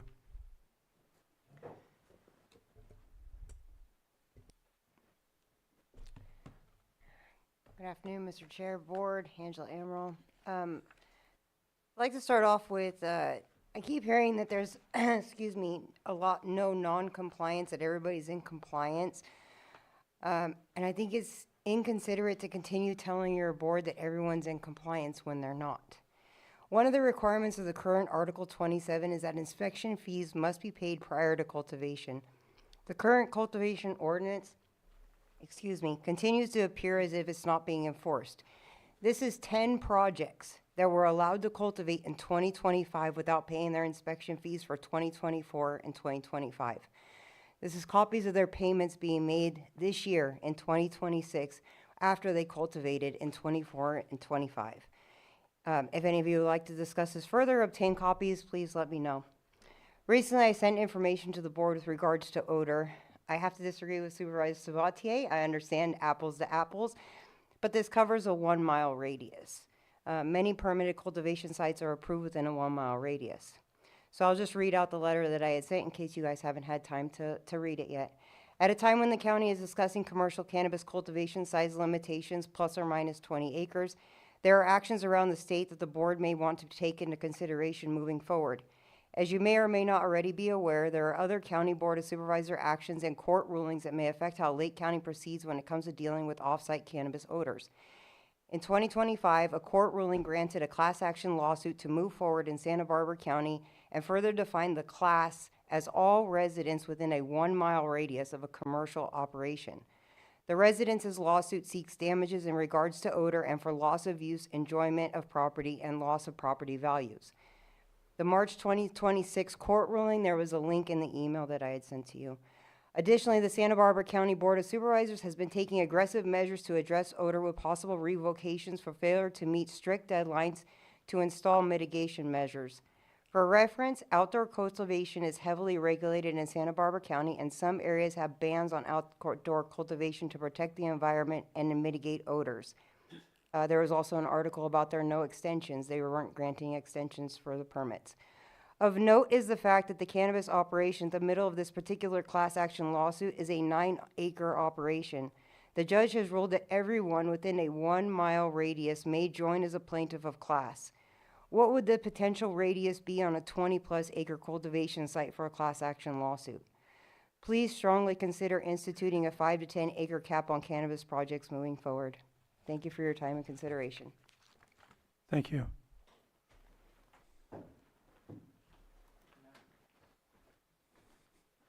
My name is Bill Wilson. I'd like to, personal experience with, we live in an exclusion in a farmland protection zone, 800 feet from a greenhouse, which is supposed to be mixed light and filtered. The record here for completed greenhouses or cannabis grows says we're 1,360 feet away. I'm not sure whoever checks the records to vet the actual growth, but if we're getting significant odor that runs us out of our house, it's a greenhouse, so we're getting it at least 3 times a year. It's not one grow, they're multiple grows, 3 to 4 grows.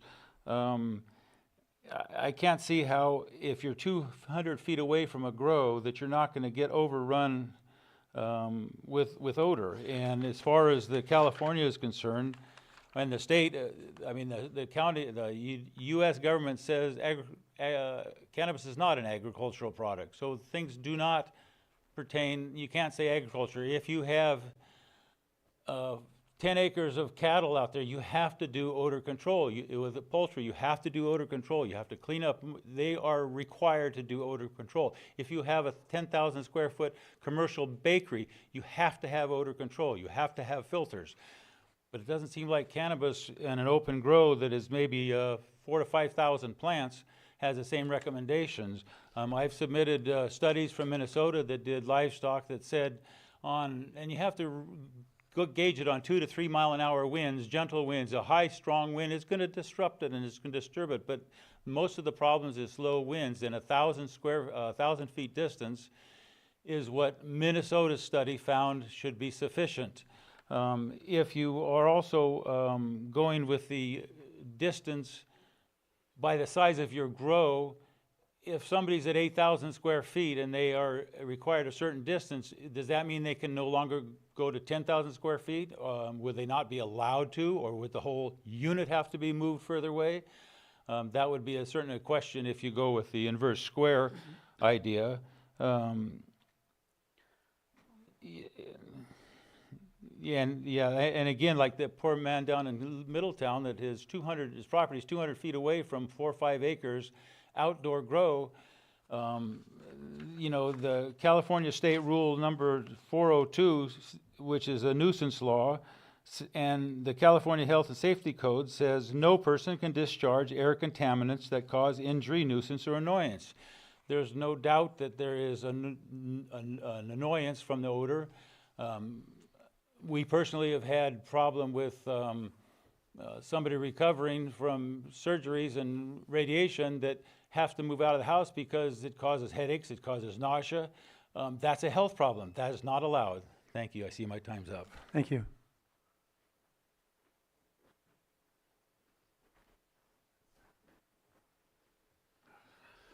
Hi, I'm Charles Morris. My family came to California from Arkansas, so they've been farmers their whole life. I've owned cows, pigs, chickens, the whole works. And one thing you don't do is during the heat of the summer, you don't go out and spread out that manure. You just keep it down and don't mess with it, because it will just piss off your neighbors. I mean, that's just good stewardship, and that's just good farming. Cannabis doesn't give us that right. It does stink, okay, and it does not smell well. There's been all kinds of looks, and we've looked at it in all kinds of ways. Our county sheriff's department used to go up into the hills on the Napa-Lake County line. Most of the growers are on the Lake County side, but they go over to the Napa County side, get the water, grow it, and then they'd come down. They even took mules up in those hills. We knew they were there if we didn't even see them, because every evening around 5 o'clock, we get a Delta breeze coming up Highway 29. Okay, so it wasn't brain surgery. Didn't need dogs to go find it. It stunk. We knew it was there, and we had to do something about it. What they do, the U.S. military, they say 1,000 feet. Point Mugu Navy Air Base, the CB base, there's high agriculture in that area, but they've moved the cannabis back because the federal government says our sailors can't deal with this. All right, this is too stinky. It's fine most of the year when you got the coastal breeze, just like Lake County, when it comes through the hills off Highway 20. But it gets really nasty when they get their Santa Anas and it's blowing it straight into their face right on the coast where the Navy bases are. So I can't see anything less than 1,000 as not being reasonable if that's what we're expecting the people who go out and protect us and work for us already. And we're all paying federal taxes. Why should they get a better life than we do?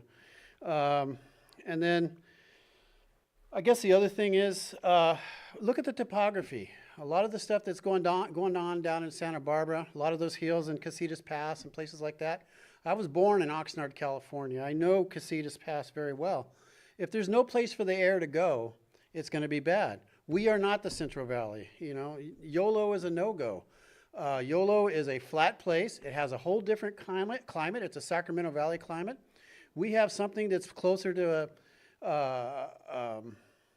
a mix between that and a coastal breeze, you know, coming off the ocean. I know near my house we have a saddle in the mountains and we get plenty of air coming through there. We used to be known for the cleanest air in the country. We know that Calpine has remedied this and they've created filters to stop that kind of rotten egg smell that was coming from the geysers. It just makes common sense that we adjust accordingly, but I would say nothing less than 1,000. If the federal government's doing it, we should do it too. If we host federal bases in this country, you know, that's it, or in this state, we should do it. Anyway, that's all I got. Thank you.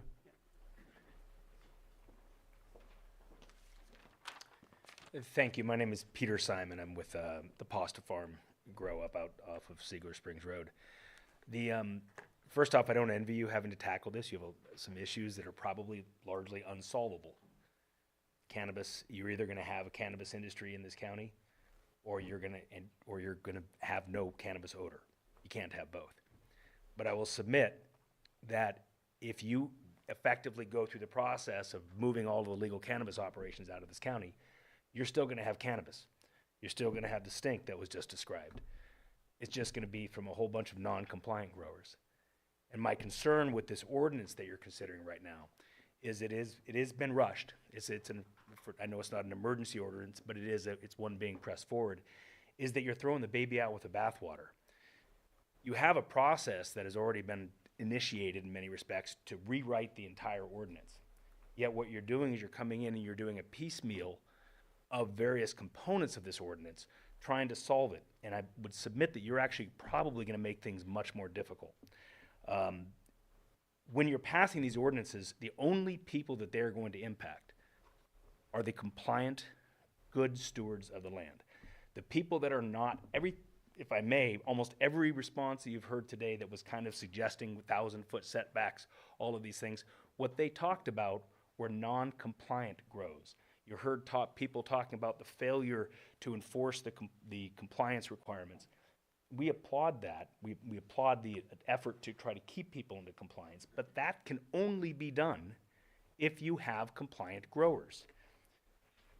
When you pass laws that are then going to effectively drive farms out, and mind you, most of the requirements that you're contemplating here will shut farms down.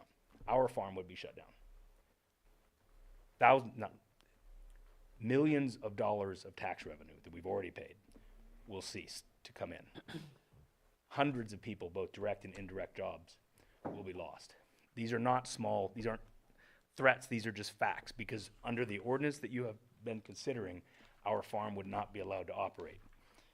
I don't think that's your intention. I don't think that's what you're trying to do. What I would suggest is that you take some time and try to do this in the big overall operation of the rewrite of the ordinance. Trying to push it through right now, what you're doing is you're creating scenarios that I don't think you are intending to do. The impacts, for instance, of the setbacks have not been fully studied. You don't know who you're going to be pushing out. You don't know where they're going to be pushed out. You're applying setbacks in all of the same zoning areas.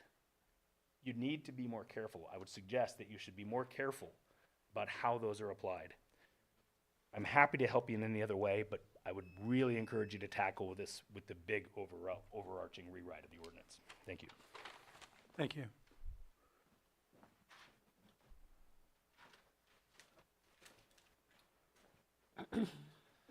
Hi, Patrick Sullivan, County Treasurer Tax Collector.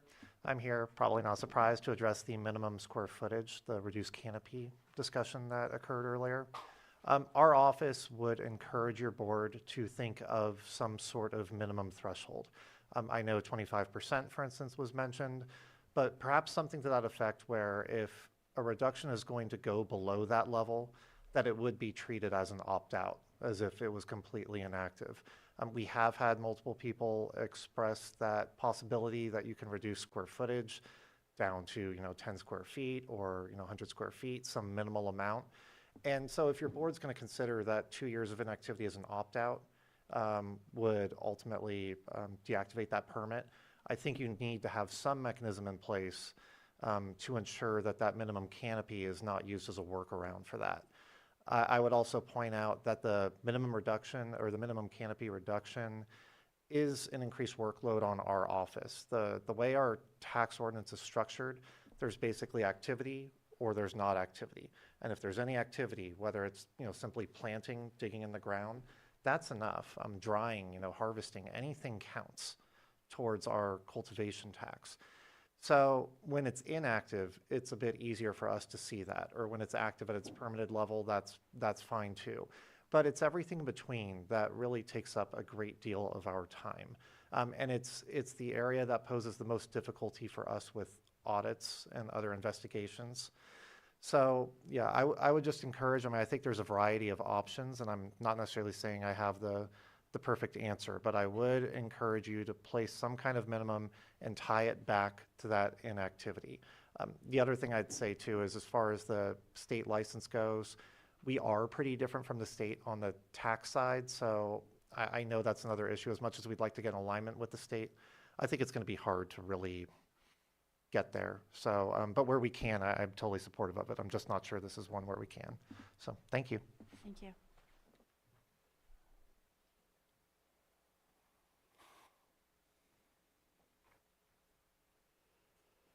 Malcolm Dunshee. It seems like such a red herring. It was never an issue before, and suddenly it's an issue. I heard last time I was in these chambers that there'd been one complaint about odor on an ag-zoned property. As a lifelong vegetarian, I take umbrage at people who have cattle and think that's nothing. And we tolerate their stench. And it's year-round, this stench. But our stench is a problem. Seems a little inequitable. And we're just trying to make a living. Just like the cattlemen. I used to live in Pupaluma. And we just made jokes about it. We didn't attack people. We didn't have hard hearts. We just went, okay, it stinks. It's their smell. We tolerate. We live together. But this seems so hard-hearted.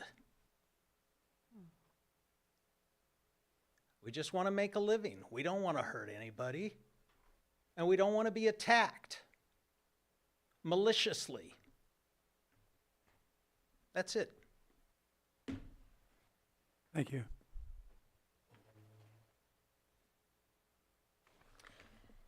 Hi, Holly Harris. I just have a couple of statements, per se. In general, as a community member, we would like to see further reductions from the max 20-acre grows, et cetera. In terms of increased setbacks, we would like to see increased setbacks based on size.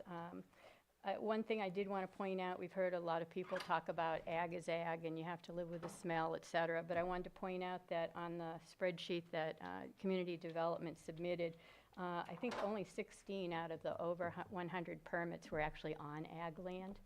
Most of them were on rural lands, et cetera. Then in terms of the conditions of use, if the 10-year term limits are removed from the major use permit, we really would like to have verification that the conditions of use were fulfilled within the initial 2-year period, because basically those are mitigations that say that you can make a negative declaration. And I know for a fact that a number of the conditions of use are not fulfilled. So we would like to see that within the 2 years if that was done. And then I did want to bring up something that someone asked me to mention, but residential subdivisions that are outside of the community growth boundary, they'd like to see some increased setback from there. And then my last thing is, I just wanted to double check, because it said annual inspection reports would be posted, but it's going to be annual inspection reports and annual performance reports, and the water usage reports will be posted online. Water usage, oh, I'm sorry. Does that wrap up your comments, or do you want to finish and then I can? Yes, last time when, just about last time when we were here, it was brought up for 10 minutes by the Board of Supervisors that it would include water usage reports. So I'm just double checking that that's still the case. Thank you. Okay.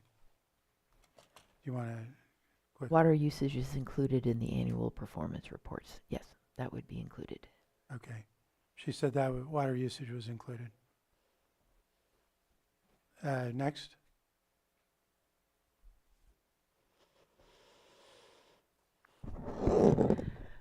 Good afternoon, Mr. Chair, Supervisors, Margot Kambara. On March 10th, 2026, your board continued this agenda item. Attorneys for Tom Lasik and Margot Kambara submitted public comment on their behalf in a letter dated March 6, 2026, and addressed to your board. In this letter, the attorneys explained that the cannabis ordinance amendments are not exempt from California Environmental Quality Act review, as the county claims. Environmental review is required. Thank you. Thank you.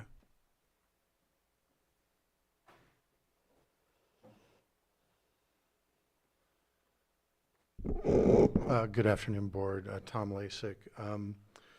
As Margot mentioned, we stand by our letter from last month, but I did want to bring up a couple things based on some of the comments and suggestions and feedback from the board and some of the community. I do support, and I think it's a really good line that Supervisor Sabatier says, if you have a greenhouse or an enclosed structure, it should not be emitting odors, and that needs to be enforced. I also agree with the treasurer that there needs to be some sort of minimum on the opt-out threshold, because as you can already tell, people are having conversations on how to game the system. The other thing I would add, and this is something to look into because it came in the Planning Commission, is that there was a cannabis grower, it's actually one of my neighbors, that was concerned about the opt-out because they were still trying to get their cannabis license. I think it was sort of revised that if they had their license, then the opt-out would continue or be, the timing would start. But it turns out in their situation, I don't think they have any intention of getting that license. They're just trying to sell the property. I would also agree with a couple comments by a recent member, I think he just left, and another public comment that said that, dairy smells and cattle smells and pigs smell, and they should be treated the same way. And I do agree with that, but I don't think what they realize is that those outroders are regulated. And those are CAFOs, so Consolidated Agricultural Feed Operations, and there are standards that have to be met. I think someone said that this is being rushed, and I think those of us who have been around this for a while know that we are now coming up to nearly 4 years on this conversation, so I don't think that's by any stretch of the imagination should be considered rushed. And that only the non-compliant growers are the problem. I would respectfully disagree. I have a grower next to me that I feel is a very good actor, and he's been very conscientious, yet there is an odor. Now, related to that is this idea that theoretically, the current standards should apply. I think that's tone deaf.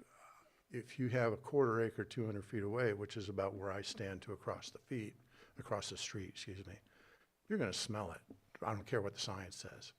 I'm a big fan of doing the math and doing the research and studies, but I still think there should be a minimum, a by foot threshold based on size. And then if they can show that they can get closer based on the science, then that should be allowed. But I don't think it's proper or appropriate to say, well, we'll just let the signs figure it out and we'll go with that, because we know there are certain, you can't put 20 acres across the street and think it's going to be fine. Thank you very much for your time. Thank you. Do we have anyone else in the room?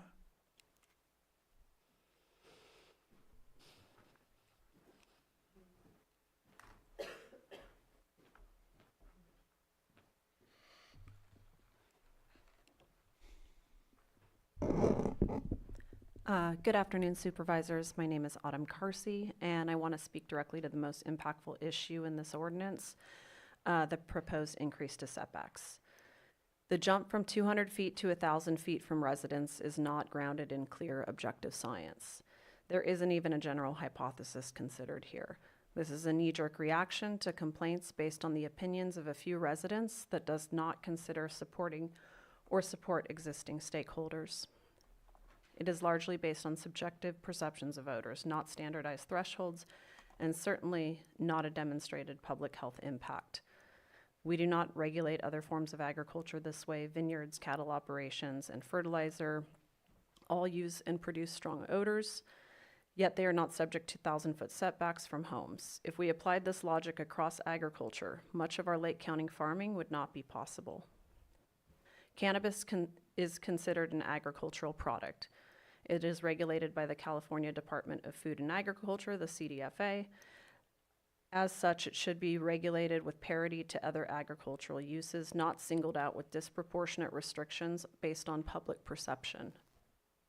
If odor is the concern, then the solution should be performance-based standards that are measurable, enforceable thresholds that are achievable by farmers, not blanket setbacks that effectively eliminate viable parcels, license holders, and applicants. Applying this change to already approved projects would be devastating. These projects were permitted under existing rules after years of process and millions invested. Changes in setbacks now would retroactively undermine those approvals and cost stakeholders and the county millions. I strongly urge the county to implement non-conforming uses for all approved projects by eliminating the 10-year permits, reevaluate the 1,000-foot setback in favor of science-based performance standards while maintaining the current 200-foot standard. I also urge you to reject adopting YOLO County-style ordinance control requirements. That framework requires expansive engineered systems, certified professionals, detailed wind studies, and ongoing technical compliance, just to attempt to meet a subjective threshold. The result of that program had been increased cost, operational burdens, and it ran a lot of farmers out of that county. Third is the opt-out provision. The proposed expiration of the 2 years of non-cultivation does not reflect economic reality. Operators may need time to pause or sell in a challenging market. The rule risks forcing the loss otherwise a viable farm. Property sales in Lake County for cannabis properties can take years, or properties in general here. And then finally, the ambiguity and setbacks from public lands. I know we brought it up before, but it wasn't mentioned here today. I think the ordinance should clearly define what setbacks mean with relation to public recreation areas. That was your timer. Got it. Thank you. Thank you. Appreciate your time. Do we have anyone else in the room? Not seeing anyone, I'm going to go to online. iPhone 13 Pro, please identify yourself and you'll have 3 minutes. Sky Lewa, Pillsbury Family Farms, and I want to talk today about what it's like dealing with this department in practice. What do you do when the Director of Community Development refuses to answer questions? Not delays them, not works through them, refuses to answer. What do you do when follow-up questions are ignored? It's not transparency and it's not accountability, it's control. When a department is ran that way, word spreads. Contractors talk, farmers talk, and investors talk. And what they're saying right now is simple. Don't come to Lake County. It's too difficult to work with community development. And it's not the public's fault, and it's not the cannabis industry's fault. It's a leadership issue. And now let's talk about background checks, since that's clearly where this is heading. If this board is going to allow community development to act on criminal matters, if you're going to allow the director to become aware of warrants and pause application, let's be honest about what that means. You are no longer operating a planning department. You are functioning You are expanding this department into a potential law enforcement role without the safeguards, authority, or Let's accountability. stay on the ordinance, Guy. What we have is a system where decisions need to be made based on the information and not defined process, and no transparency and no accountability. And right now, the operators are left with experiencing is not a clear regulatory framework. It's a single interpretation that is being applied as the path forward. Meanwhile, the rest of California is moving forward. Just yesterday, the DCC reported that there is 6,419 provisional licenses that have transitioned to annual licensing, including 977 equity retail licenses, 3,614 cultivation licenses. Other counties are building pathways, and they're creating a process and growing their markets. And what are we doing here? We are making it harder to operate, harder to comply, harder to invest. And you ask why revenue is down. Maybe it's because there's less access, less clarity, and less fairness. And that doesn't grow an economy, it shrinks it. And trying to make up for it through the tax collector doesn't fix the problem. It shifts the burden onto the people who are still trying to survive it. More stores equals more revenue, more participation equals more economic activity. So the question to this board is simple. Do you want a system that the people can work with, or do you want one where they want to avoid? Thank you.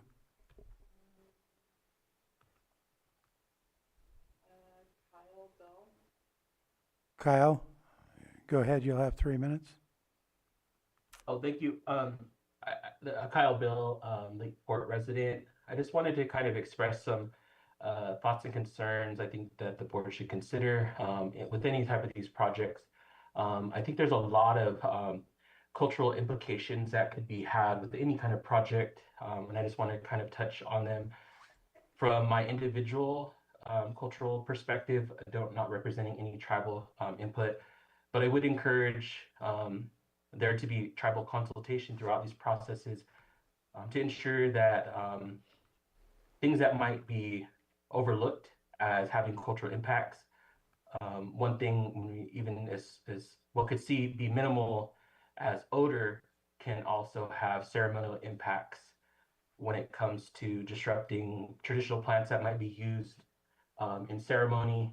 Those are just one area that kind of could get overlooked from a Western perspective, as some of these things are more of a nuisance or an annoyance, but for tribal people, it could be a disruption to our cultural practices. Also, noise.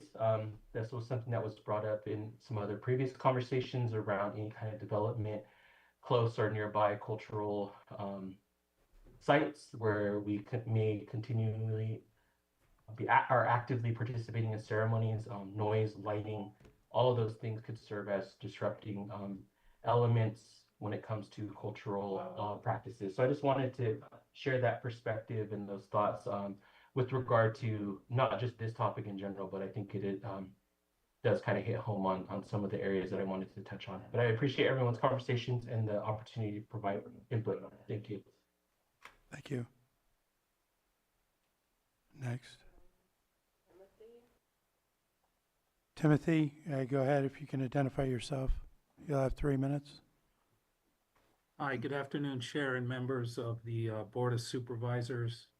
My name is Timothy Kasuni. I represent Rancho Lake LLC. Rancho Lake received approval from the Planning Commission for its project on January 8th. Rancho Lake obtained a mitigated negative declaration, has been working on its application for years. The Planning Commission approval was appealed by a neighbor. The hearing before this board, I believe, is on April 21st. I've written a formal letter. I won't read it, but it is in the record. I encourage all of you to read it. The gist of the letter is this. In reviewing the draft ordinance, I don't see any protections for applicants that have not only had a completed application under the Permit Streamlining Act, but has also received the first round of discretionary approval, in this case from the Planning Commission.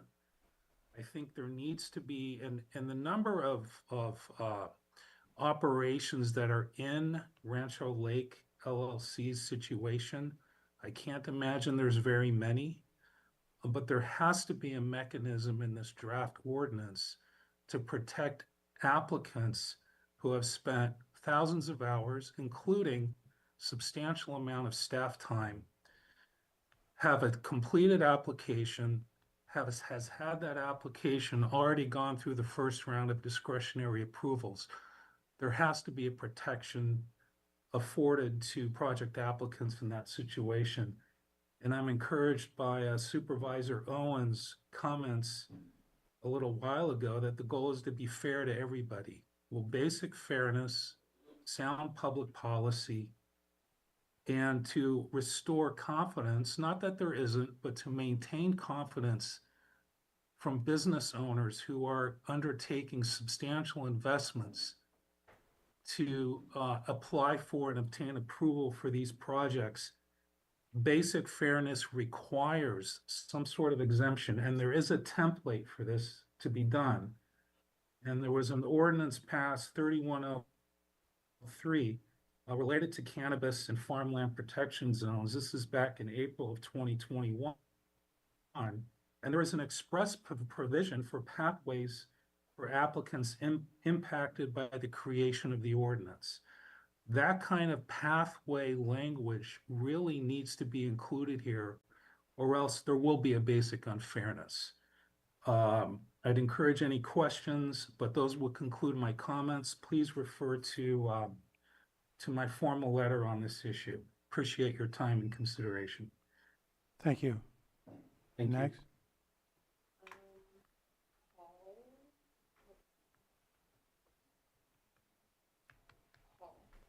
Paul, go ahead and identify yourself. You have 3 minutes.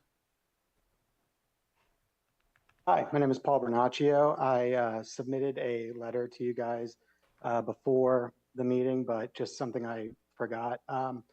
Two things. One, I would ask the board to consider looking into the inspection fees, because right now the inspection fee is about $1,000 per permit, regardless of the permit size. So even like a 5-acre farm is paying the same inspection fee as like a 5,000 square foot farm, when it takes under 30 minutes to inspect one and it's going to take hours to inspect the other. So I would encourage us to look into ways that maybe the larger farms could actually subsidize some of the inspections for the equity grant holders inside the county, and just kind of make it a little more fair. And the other thing is about the odor. I live up on Cobb, and there's a large vineyard around the corner from me, and they spray with sulfur like multiple times a year. And when they do that, the whole valley stinks like sulfur. My house stinks like sulfur. Everything stinks like sulfur. Sulfur is a known lung irritant, especially around children. And I've got kids in my house where it smells like the spray. I just deal with it every year. I don't think there's really much that I can do about it, but the smell of sulfur powder is much more dangerous than just the smell of cannabis. As far as I know, and I would love to see any kind of data or information somebody has, but I'm fairly sure no one has ever gotten long-term serious illness just from smelling cannabis. There might be anecdotal evidence of people feeling ill, but nothing that is life-threatening or long-term. So that's just one thing that stuck out to me, because I do not appreciate all the spraying that is done at the vineyard near my house. So thank you. Thank you. No more hands.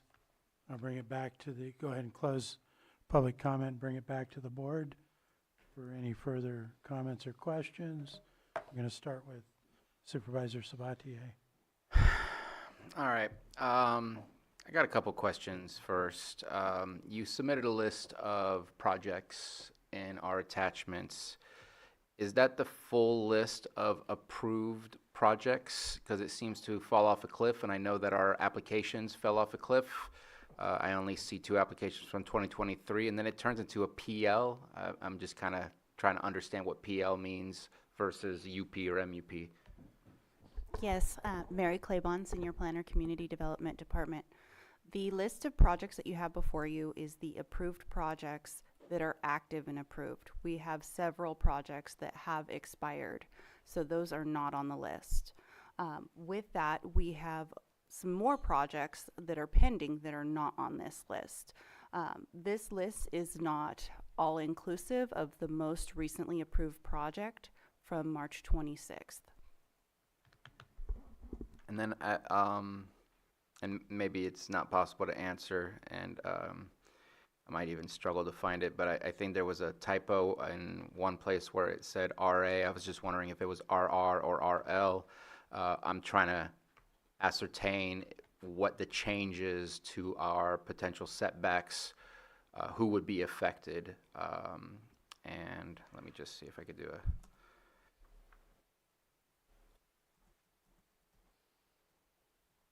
Yeah, right here on UP 1840 and Holden Reed. Is that RR, RL? I'll take a look and confirm that. Okay. Just because, again, I don't mind having a conversation where we can go back and forth and look into it. So I guess I'll provide my thoughts. I see zoning as being the answer to the issue that we're discussing, which is odor. I think the idea of an odor professional is kind of funny to me.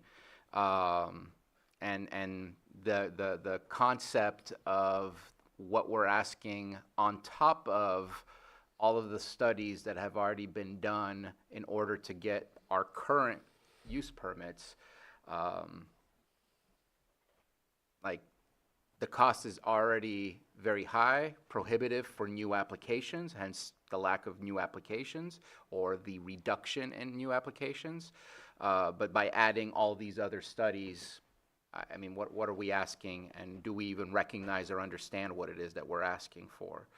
So I'm just gonna I'm gonna ignore the split zone because it's hard for me to identify on the split zone. There's about a dozen or so, and there's more than 20 or more projects here that are on this list that are within ag. And actually, that brings me back to one of my other questions before I start talking about setbacks. I feel we need to have a conversation about APZ and TPZ. Those should only be for those that have a reduction in their property taxes because they are on timberland or ag land that have been deemed available for the Williamson Act. I'd like to know, are they still doing farming on that land outside of cannabis? Because cannabis is not an available crop for the Williamson Act. So I think that's a question that I think we should be getting an answer for.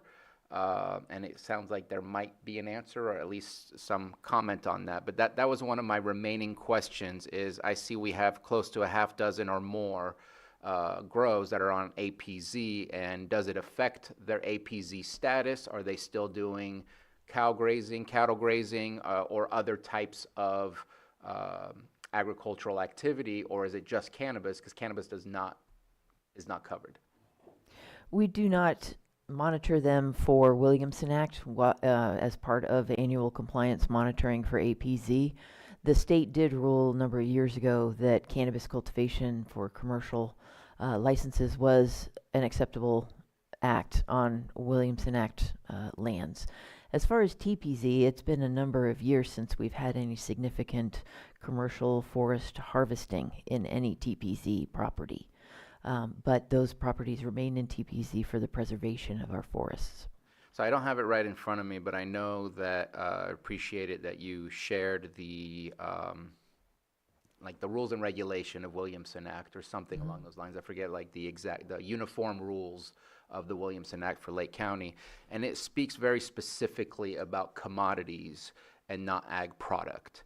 And I think that's where it becomes very different, that an ag commodity is a federally recognized crop versus an ag product, which CDFA can state cannabis is an ag product, but it is not an ag commodity. So maybe that needs to be answered as far as what that does, because that's our uniform rules. And maybe if we wanted cannabis to fall within the APZ or within the Williamson Act, we need to review those rules, because those rules have not been changed in a very long time, because the last time we ever did anything with Williamson was 2012 and removed those that were inactive. But I think that is a question that I think we should have answered, because we shouldn't have people utilizing a reduction in property taxes if there's no activity or if there's no allowed activity that is happening on those properties. So I think In rural residential, those are typically going to be smaller lots. Already, if you're doing a 10,000 square foot, I think your minimum is 5 acres, if I'm correct, 10,000 square feet. Can you correct me if I'm wrong? Sorry, Supervisor, can you repeat that question? I was actually just fixing my table with the last question that you had asked, and for confirmation, UP 1840 is in agricultural zoning. Agriculture? Okay. I appreciate that. Anyways, I see here a minimum of 10,000 where it says 10,000, that it says minimum of 20 acres for type 2, 2AB, which is, I don't know if that's an updated number or not. I thought it was a lot less. I thought it was 1 acre. You needed to have 20 acres. So there is a difference between outdoor and mixed light cultivation. For outdoor cultivation, it's a 20-to-1 ratio. You do have to have 20 acres for 1 acre of outdoor canopy. For mixed light, you must have 20 acres for 22,000 square feet of mixed light canopy. Okay. I think that RR should be limited in the total canopy size, which I would suggest be 1 acre. And that the setbacks should be much larger than in the other areas, because that is meant for people to build residences in a more rural environment, typically outside of your typical community growth boundary.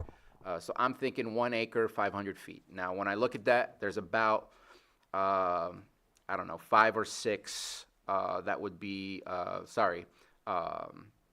3 that would look like they would be non-conforming. I'm going to skip RL because that one gets a little bit more complicated, but in ag, I'm sorry, it's ag. I'm happy to leave that at 200 with whatever our maximum happens to be. In RL, I'm looking for something in the middle, whether that's 300 feet, 250 feet, but RL is designated to be for agricultural commercial.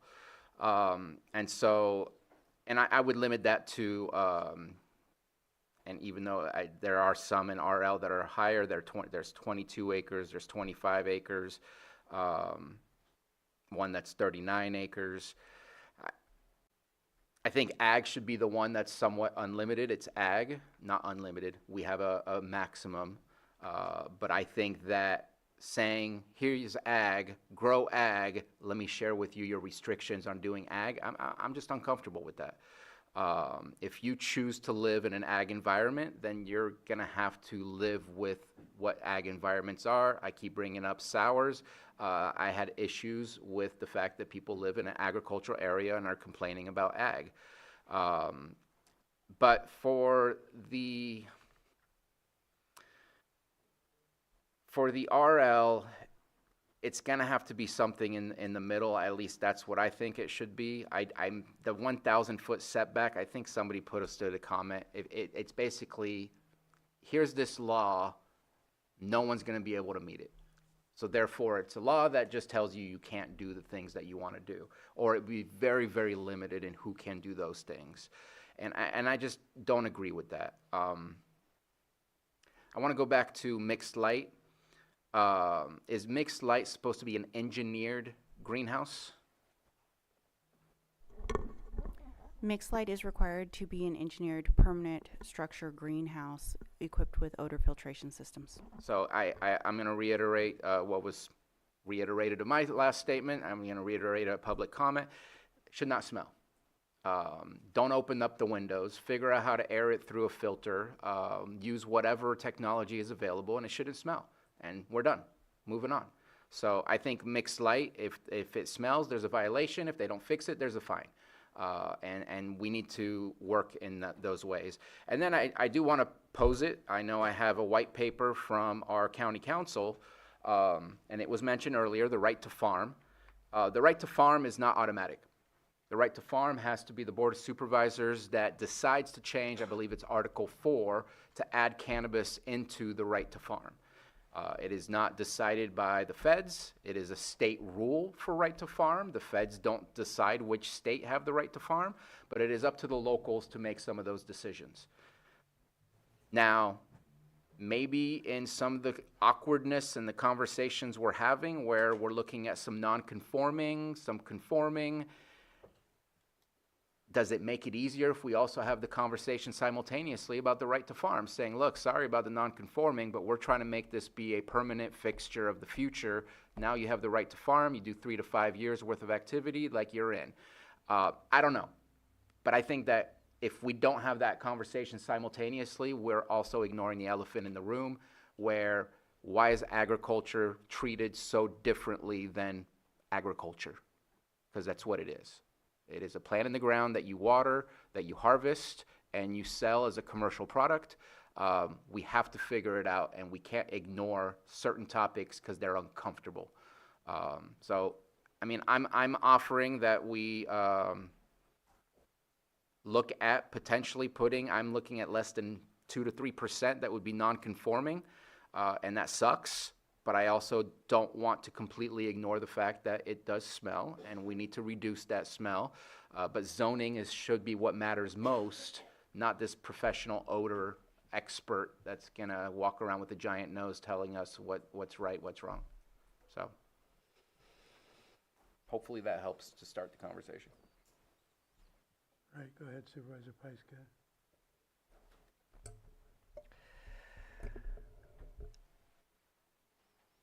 Yeah, this is something along the lines I was thinking. This is a really difficult nut to crack, and we have so many microclimates and so much wildly different terrain and so many different communities. And I think having the smaller grows in the RRs makes sense because it is residential. I want to make sure as we're doing this work that we're also giving the ability for farmers to decide what they want to grow, because cannabis is ag. And we're seeing significant changes in agriculture. We're going to see a lot more shifting. And whatever we do, I don't want to restrict farmers to make decisions that they need to make. And if they are going to cull out their vineyards, and I know we can't accept any more applications at this time, but there's going to come a day when we're going to have that conversation. And the more work that we do now is going to make it easier if we decide to open this up again. Because if we've got a lot of ag land that goes fallow and can't be used for anything because farmers don't have the ability to grow what they want, we're going to have another set of problems. All right, and I'm kind of on the same page with some of the same comments. If we're in a rural residential area, we've got to be able to not have the negative impacts on people that also live there that aren't growing. So I'm not sure what the exact right answer is on the setbacks, but I definitely think it's a different situation in the rural residential than it is in the straight ag zones. And I also feel that if these are indoor facilities and we have requirements that, there shouldn't be an odor, then they need to be held accountable to that. We have to enforce that or whatever we need to do. Yeah. So. Can I just add something? Yes, to that? go ahead. And I have asked Director Turner, and we've talked about this before, about the amount of odor complaints that we've received. And they're mostly for non-compliant grows or illegal grows. And I know, Mr. Wilson, you have this ongoing complaint with your neighbor.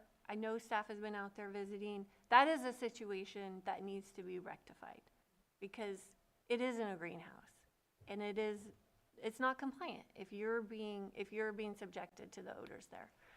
There was another issue, I think it was 2 years ago in Kelseyville with the processing plant, that the neighbors were complaining the odor was all over Main Street. And so code enforcement went in there, they made changes. I don't think we've had complaints there since, correct? No, so there is a way to mitigate.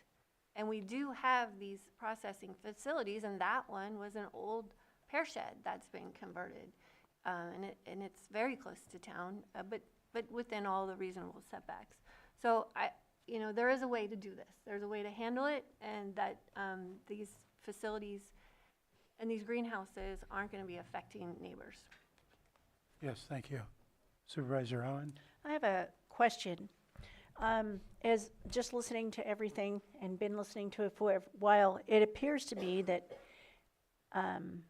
a number of these issues that we have are actually written. I know that you had stated no because it was EIR on the odor at some point, but it does state that the odor should not be a nuisance. It's obviously a nuisance in some areas, and it's not being addressed. So compliance seems to be one of the bigger issues. So I'd like to ask, do you have the ability to monitor and enforce our already requirements that are on the books? Because, for instance, Mr. Wilson, he's a perfect example, and I don't remember how many years he's been putting up with this, but it's been a long time. We'd had one down in Middletown, the same thing, where they were running him out of water, and that he had went clear to the Supreme Court and got a judgment, and it still wasn't being taken care of. So do we, as community service department, have the ability to monitor and to enforce the bad players?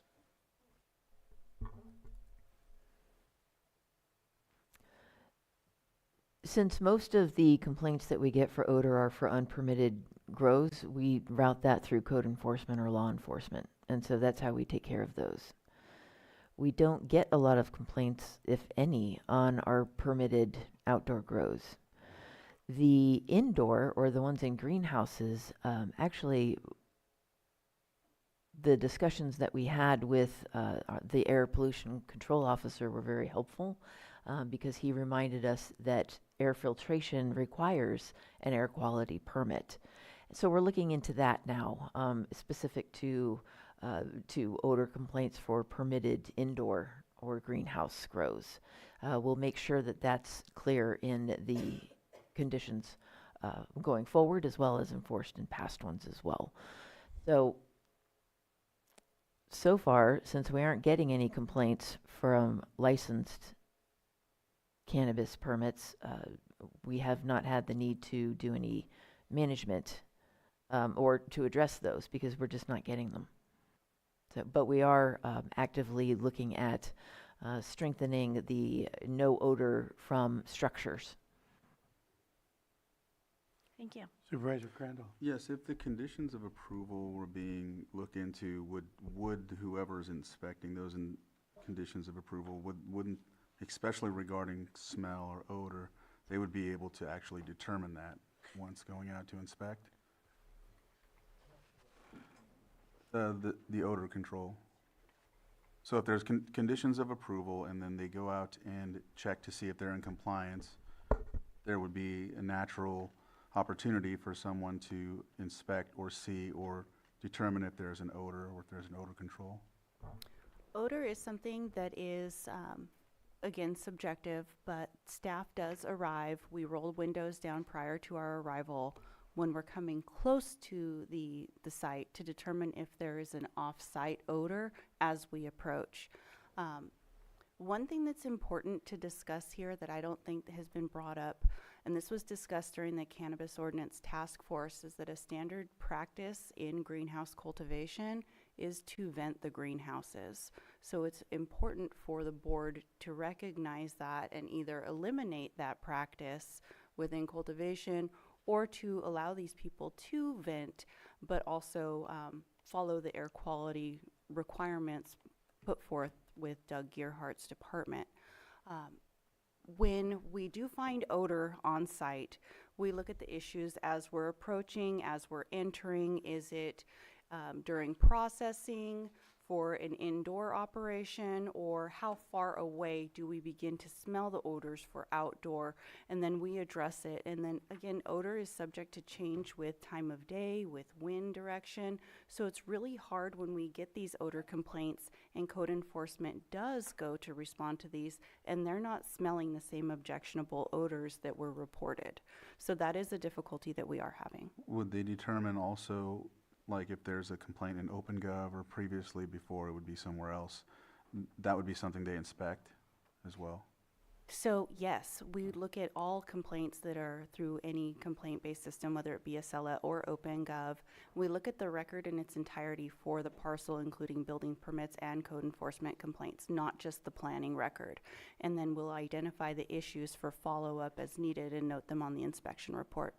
Because I'm hearing that the complaints are mostly about illicit grows, is from what I understand. But who determines if the complaint on OpenGov or anywhere else, who determines that the complaint is valid or invalid? That would be code enforcement that would respond.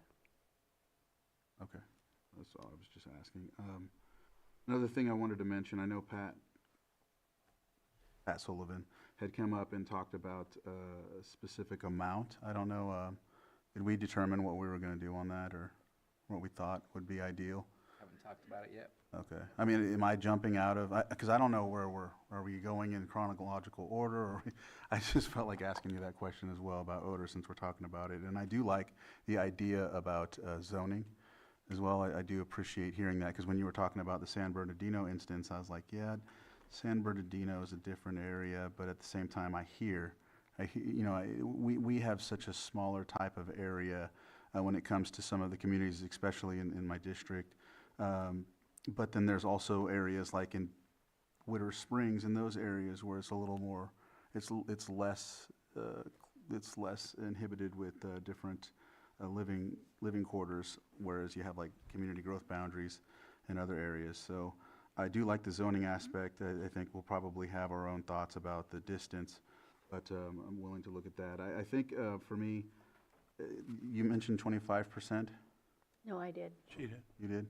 And then I know Supervisor Pyska, you mentioned that as well, or is that the state? You said something like I that. said was something about the state, but the tax collector didn't agree with that. No? So I'm okay with looking at a percentage. It's fine. I think we need to establish something so that his office isn't overburdened unnecessarily. Well, I'm on board with 25% or whatever we can compromise with. Well, we'll talk about the distances when you're ready to go through each zone, I guess. All right.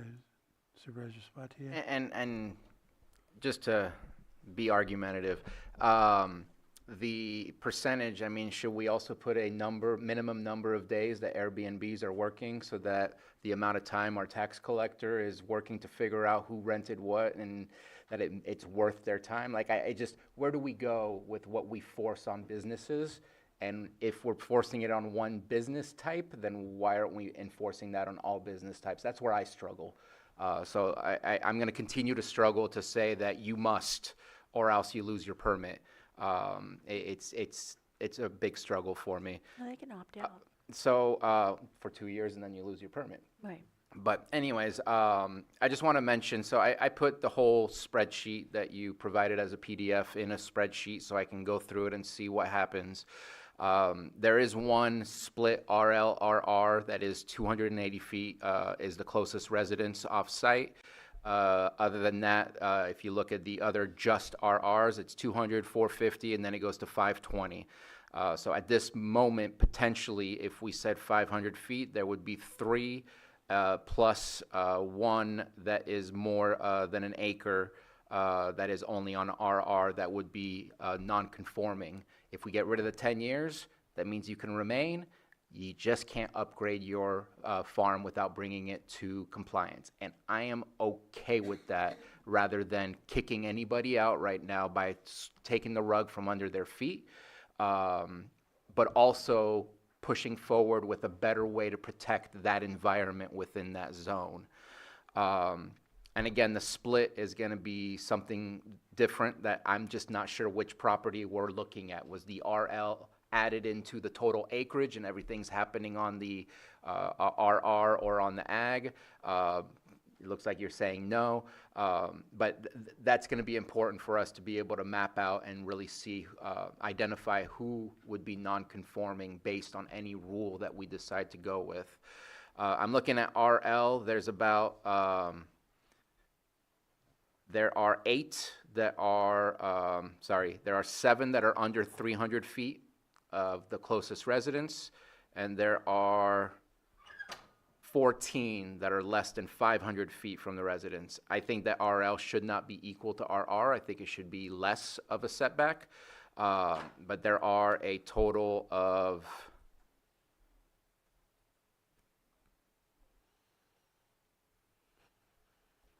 74 projects solely in RL. I'd like to offer 300 feet and just see what that looks like, and go from there. And again, our largest grows are in RL. I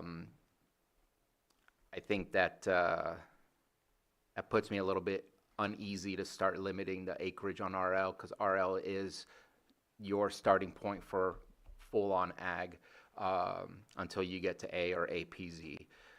I think that leaving it at 200 on ag is okay with me, but we need to see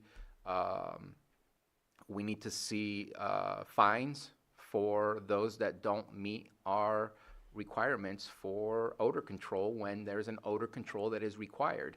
I think zoning is the only way to respond to odor control for outdoor, because any given day could be a new complaint because we have 100-mile-an-hour winds. We have super hot days where it's just falling down on the ground instead of flying in the air. Like, there's just such a minute-to-minute scenario on outdoor that if we don't zone it correctly, we can't put a what do we say, an olfactory meter type of thing.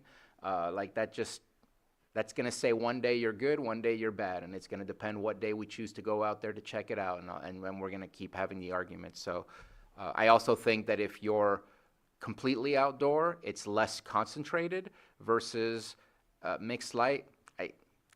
I'm not in your field, I'm not in your industry, but there's got to be a way to circulate air without having to open up the windows, and that's highly concentrated stuff if you're opening it up after it's been sitting there in a greenhouse environment. So hopefully that will reduce the number of complaints, but that's what I'm offering, at least to get us started on the setbacks and the acreage. May I confirm that I understand you correctly then?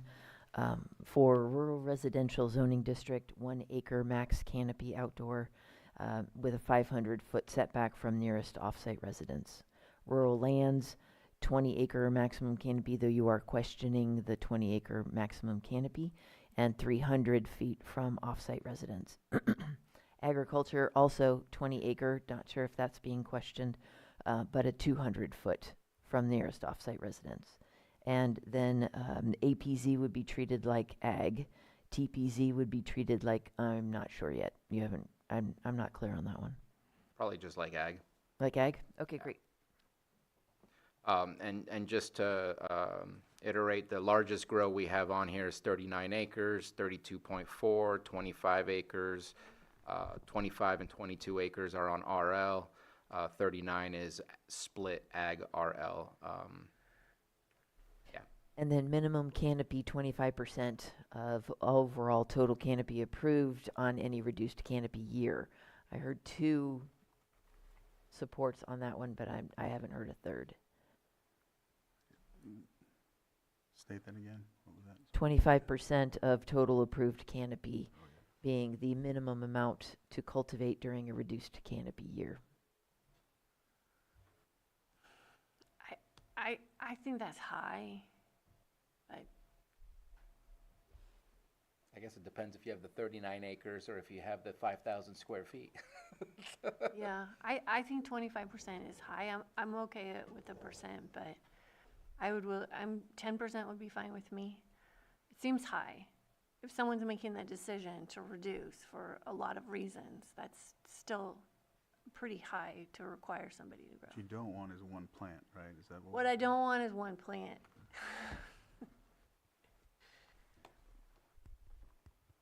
I mean, I could go with the 10%. I think we're being extreme in our one plant. That'd be like $10,000 to grow one plant. Well, It's like my tomatoes in my garden that cost me $5 a tomato. I still eat them, but I'm not trying to make a profit off it either. it probably costs more than $5.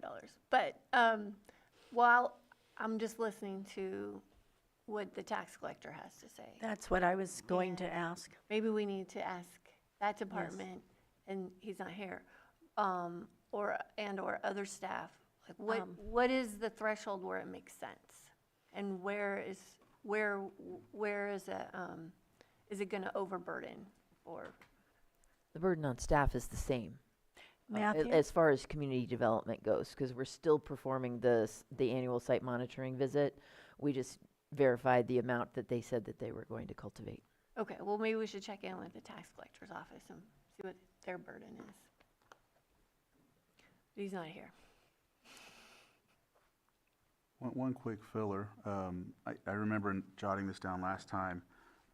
In the, let's see, in the whereas, including tribal representation and participation on the cannabis ordinance task force.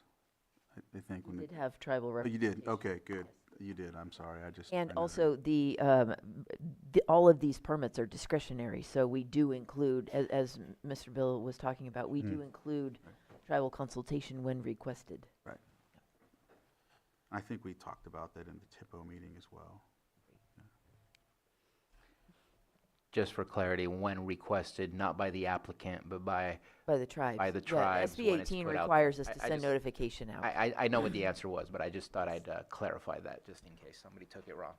I have a question. Did you state 200-foot square setback on the our rural lands, our rural residential, and what was your setback on all the others? I was offering 500 for rural residential, 300 on rural lands, and stick to 200 on APZ, TPZ, and ag. Okay, I'd like to see a little increase on those.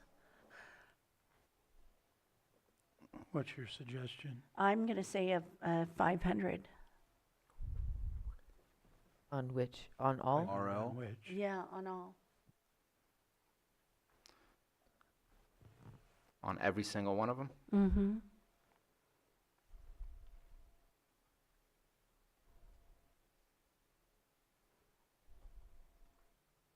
I know that there's going to be some non-compliant, legal non-compliance.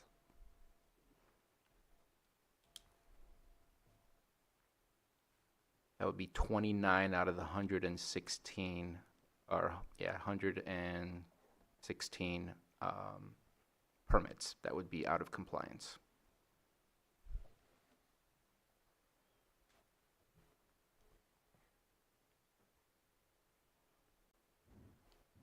And that includes some that are as small as 3,600 square feet to much larger.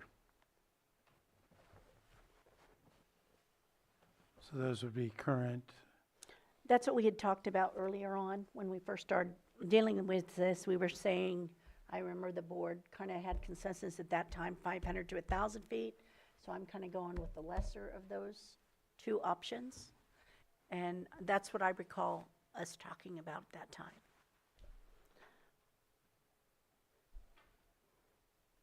I would be uncomfortable on, again, the places that's where ag belongs, to actually increase it to that much. Yeah, I agree on the ag. That would be a little too high for ag zones. I didn't think I was going to win this. I'm just telling you what I want. I'll meet you halfway. I'm good with it except for ag. I'll compromise with the others on ag, but I'll go with you on the other two. Rural lands? Yeah. I'm willing to compromise in that too, but I mean, I'll stand with her so she's not alone. I'm kind of used to being alone. Thank you, EJ. There's Pat. Can we ask you a question, Pat? Perfect timing. Yes. We're trying to, so there's a discussion on if they reduce and what percentage it would be. We're not really sure what makes sense on that.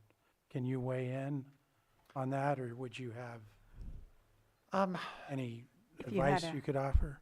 If you had a recommendation. Yeah, I mean, I think I think I've heard of 50% before, but I realize that may be too high. I think 25% of the permitted area might make sense if that's a happier medium, but I guess I'd hope it would be a substantial amount. I wouldn't want to see people reducing down to 5% of their total, permitted values, or 10%.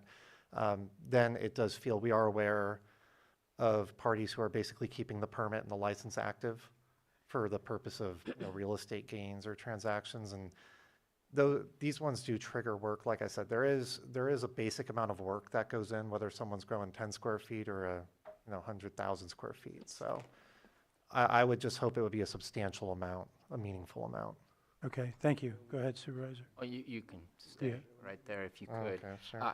I'm not in favor of that, but what I would suggest is it should be a minimum square footage, not a percentage. Because, 5% of 39 acres, you're still getting 1.45 acres out of the whole thing. That's not a small piece of acreage at all. But if you're talking about 5% of 5,000 square feet, all of a sudden that's very small. So maybe a minimum of 1,000 square feet, or a minimum of, as was mentioned earlier, 25. I'm not in favor of it, but I think it's ridiculous to do percentage when we go from 0.2 acres all the way to 39 acres, and a percentage of that is forcing 50% would force somebody to still grow 14 acres, or 39 divided by 2, 19 acres. Not good at math on the fly. That's a substantial amount to force somebody to continue just so they don't practice a real estate game with us, which I still think we get paid for the process. I do understand your point there, especially because a flat rate, frankly, is probably easier for all departments involved to monitor, I would think, rather than dealing with percentage. I think the concern I have is that there can be such a variance, right? Like a 40,000 square foot, a 1 acre farm, or, somebody with a 20,000 square foot approved grow that drops to 1,000 versus someone with 1 million square feet that's authorized and drops it down to 1,000 square feet. I know we don't have caps yet, but I can also imagine there could be an impact in, certain areas. Whenever we get to the point where there's all this unused square footage and we don't really have a picture of what things are really going to look like, that may come into play later. So I would be in favor of percentage simply because I think we probably wouldn't have to revisit it again. But at this point in time, a square foot cap, if that's easier for everyone, I would say that's probably okay. Something's better than nothing. But for me, I would want it to be a substantial or meaningful amount for the permit. And my fear would be on the larger permits, it just wouldn't be a meaningful amount, and people would potentially be gaming the system. But I understand the perspective. Okay, anything further? That was helpful.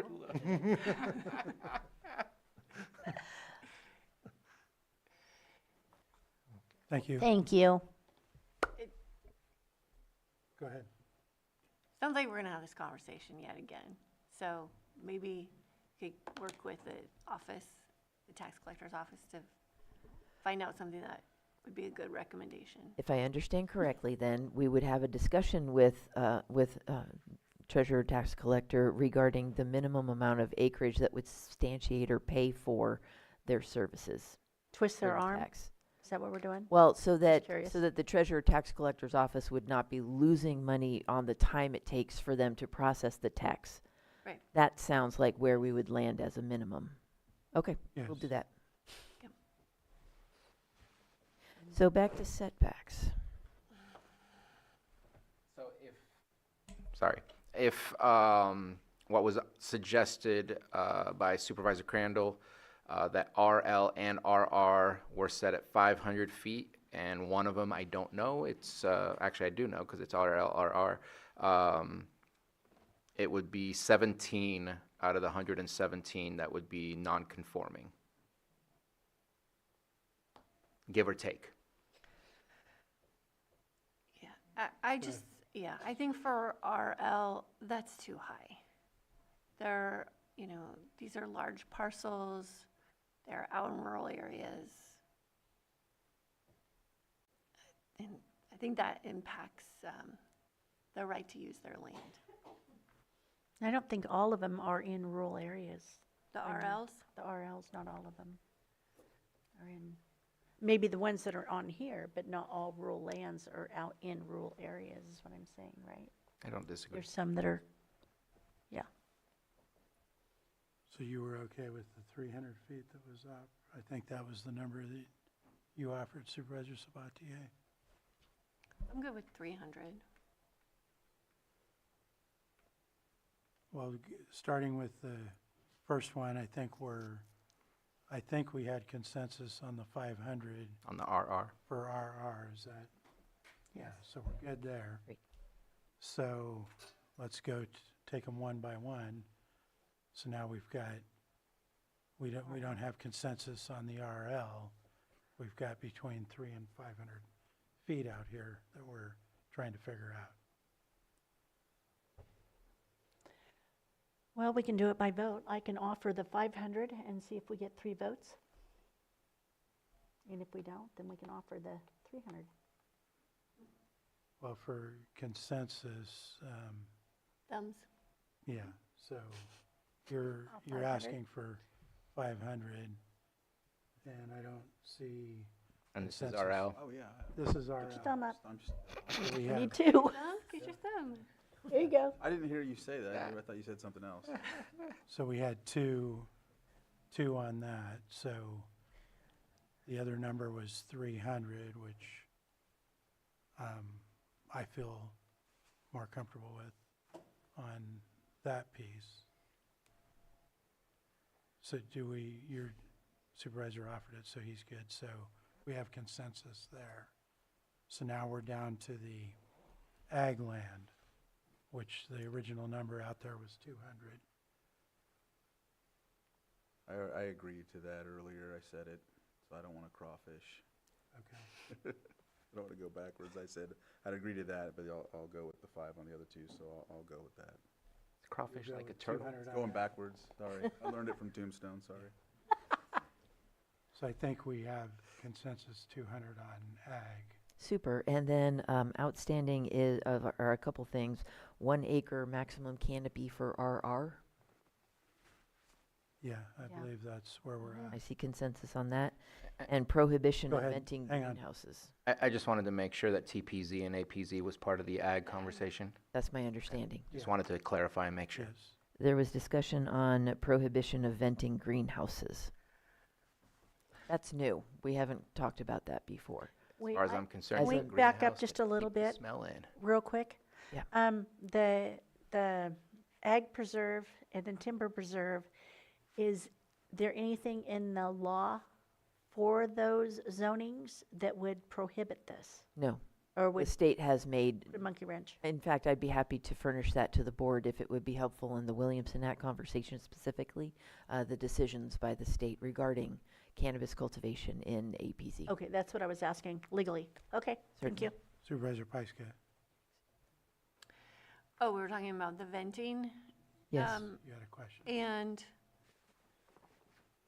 so now we've learned that that the greenhouses need a air quality permit, is that right?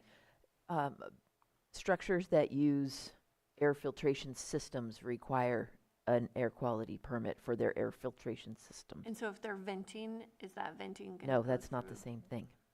Okay. Venting just means you're opening up the windows on your greenhouse. Right, and that's impacting people. We are not getting complaints Is that on our the permitted issue grows. with Mr. Wilson?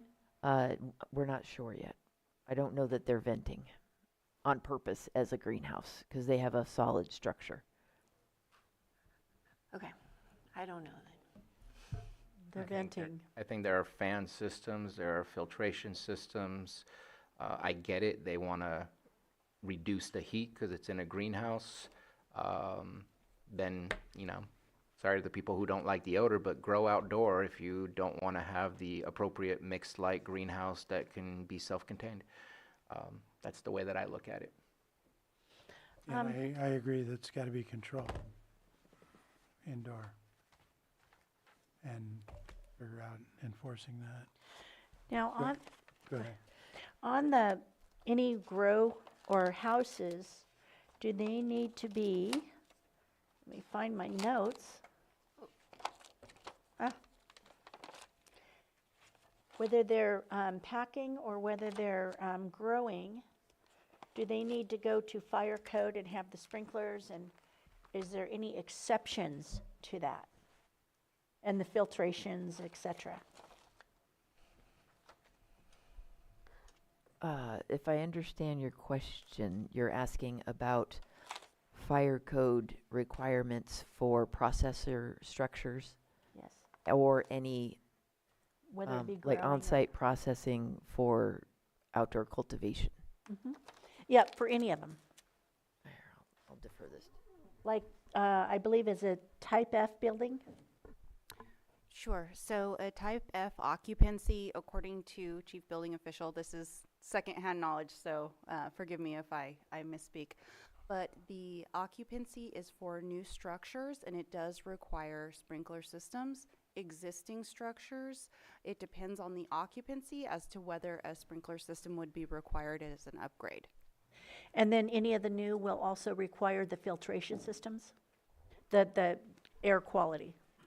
So it really depends on how projects are proposed to us. The only requirement for odor filtration system is within the farmland protection zone.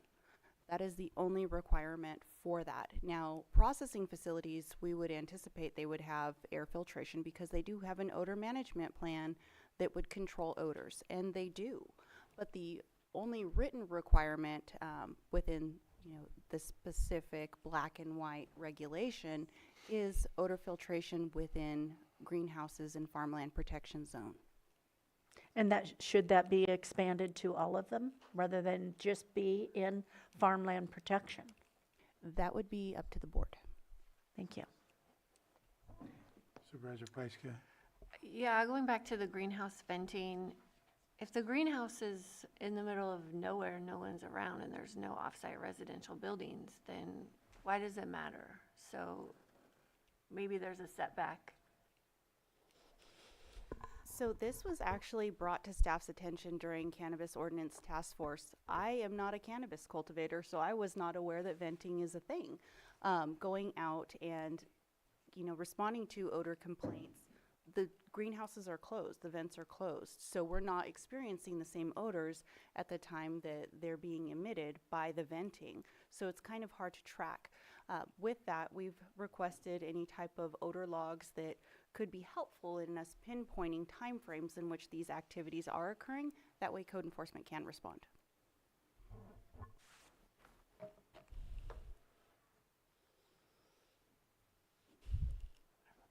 Go ahead, Supervisors. I think because odor is subjective and that this is a engineered manufactured building, I think we make sure it doesn't smell.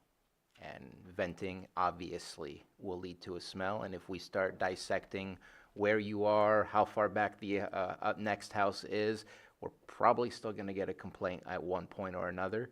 And I just think that we have an amazing climate for growing cannabis here, and if it is too difficult for you to do mixed light in a completely enclosed building, then maybe that wasn't a wise business decision.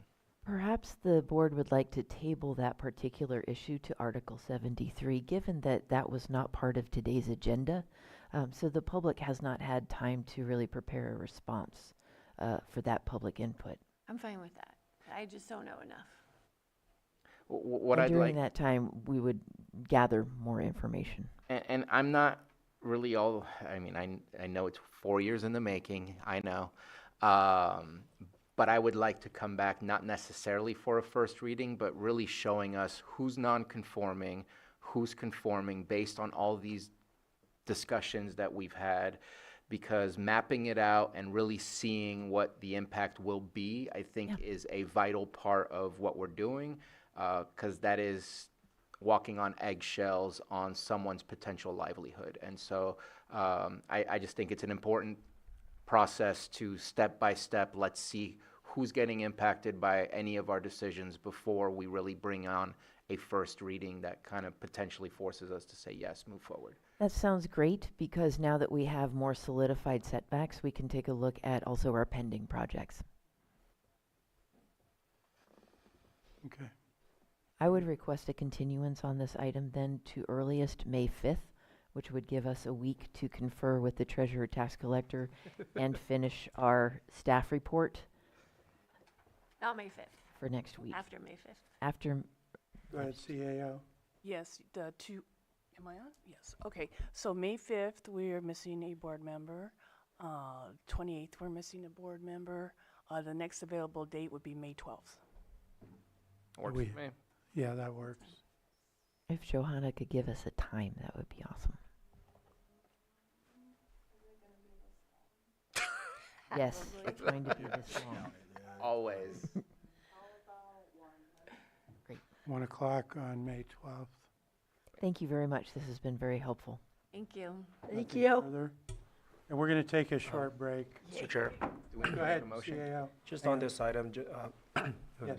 thank you, Mr. Chair. Just on this item, just to confirm, this would be a continuance of the public hearing for the still technically first reading of the ordinance. Is that correct? Yes. And Exactly. so your board would want to make a motion to that effect, because it is, usually it's done by, so it would be a motion to continue the first reading. I'm actually kind of uncomfortable with what I just heard. There's no way this was close to a first reading, so we're not really continuing a first reading, and I would prefer that the notification to the public is with the full ordinance of what it would be, because that's not what was submitted to the public. Only going by the caption, other option for your board, because right now it's captioned as public hearing consideration of an ordinance. Granted, the ordinance actually was not posted, but the substance of the ordinance, of course, was referenced in the memo. Now, as an alternative to your board may just vacate, withdraw the first reading, the public hearing itself, the public hearing aspect, so that no notices would need to be sent out for the May 12th date, and just provide direction to staff to come back on May 12th with whatever they have to present pursuant to your board's direction today, May 12, 1 p.m. And that can be done by direction to staff. I would prefer it that way. That way the notification is very clear as to what the first reading is, because what was submitted now, I'm not sure would be clear at all unless you're following the bouncing ball of all these meetings that we're having where changes are being made. Thank you, Mr. Chair, if I may, so just to clarify, May 12th at 1 p.m., that would not be a first reading. It's basically presentation and consideration of what staff has pursuant to your board's directions to them today. Correct. I'm good with that. Okay. So it looks like we have consensus. Yes. Okay, we're good then? Get out of here. All right, we'll be in a short recess.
I'm going to call our meeting back to order. We're going to handle our 6.11 item, which is a 1:45 PM item. Consideration of an update from the Energy Policy Ad Hoc Committee, and we're going to start with our Chief Deputy.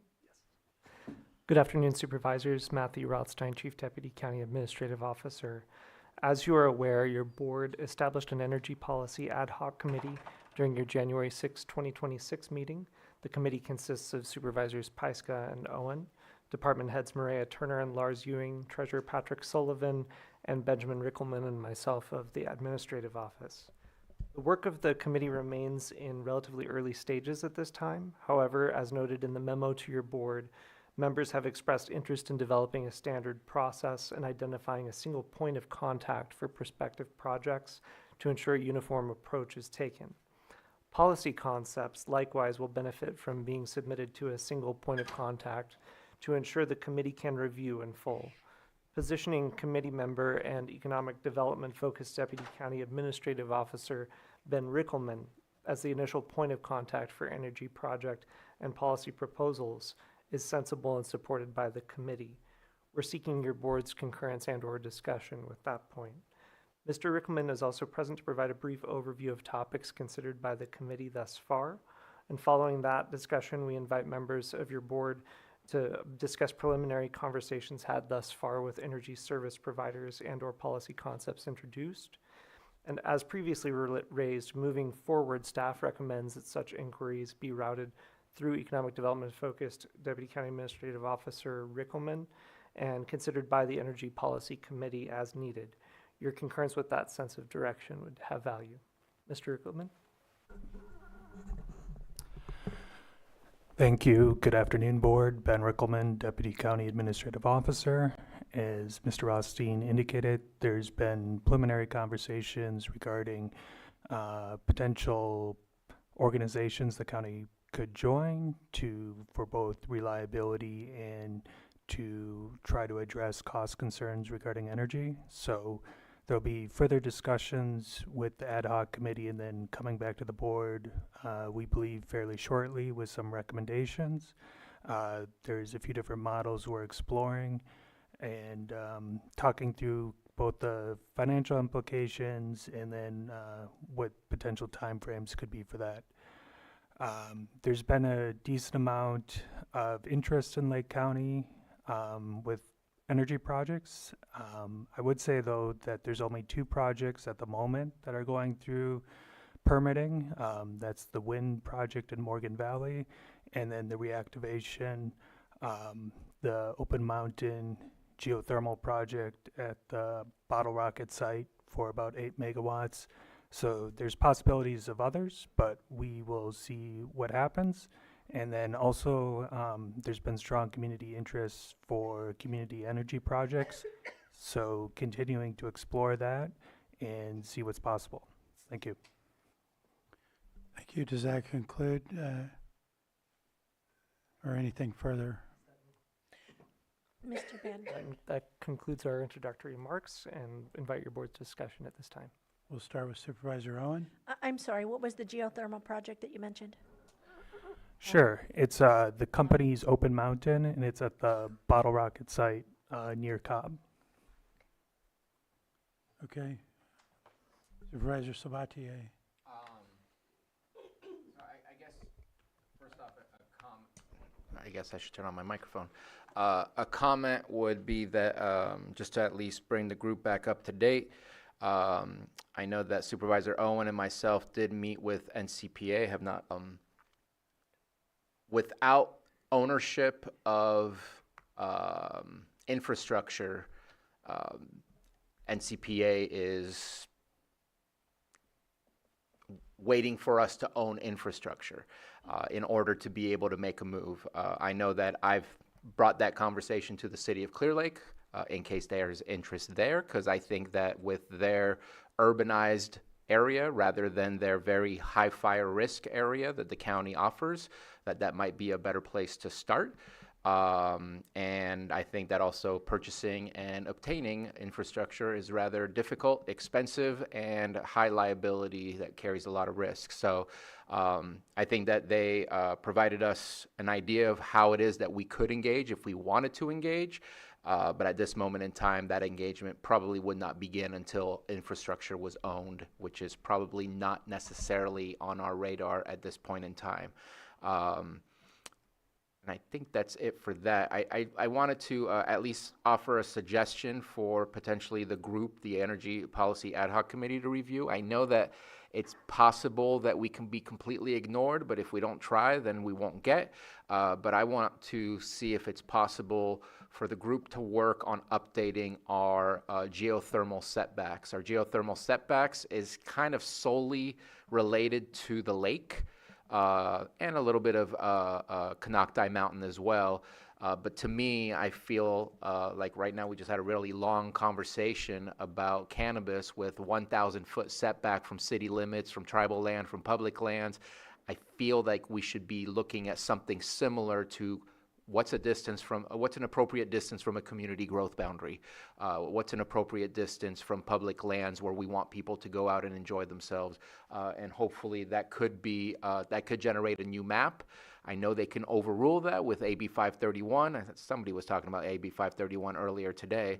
But at the same time, if we don't have those setbacks and somebody wants to respect those setbacks, then they're going to respect the ones we currently have and not the ones that we probably would prefer.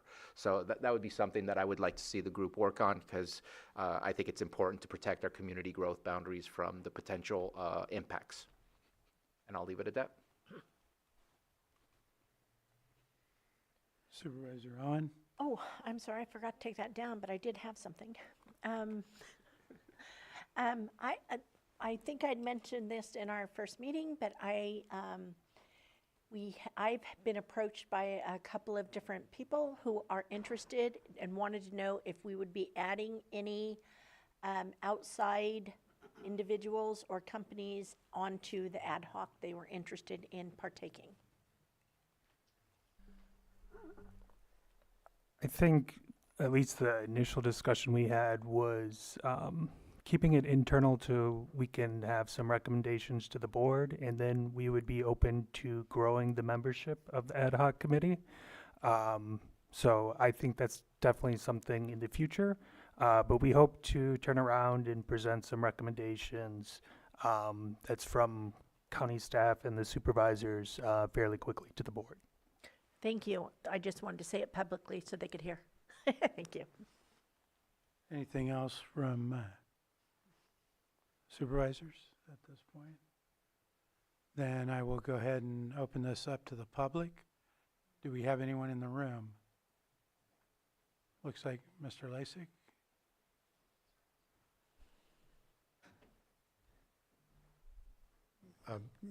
Good morning, Supervisors, Mr. Chair. Timer.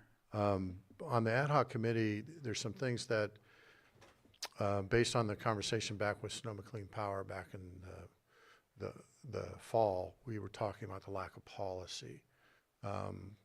And I'm hopeful, and I didn't hear it heard, and I'm hopeful that people are working on it, is to come up with a policy so that our assets are protected, our resources are protected, so that we get, I have some things here written down that I had submitted a while ago to some people, but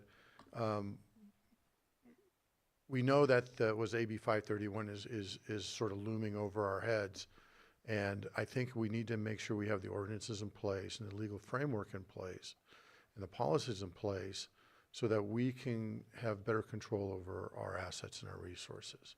So that if someone does want to, say, do geothermal or wind or hydrogen or something like that, our county gets a cut of that. Right now, we get frankly, a very modest royalty fee. And I think we can do so much more. If you know that if you're going to drill in Lake County, you're going to have to pay the county a franchise fee. If you know if you're going to generate electricity in our county, that the county would have, say, right of purchasing that power at wholesale to be redistributed through a CCA or some other entity.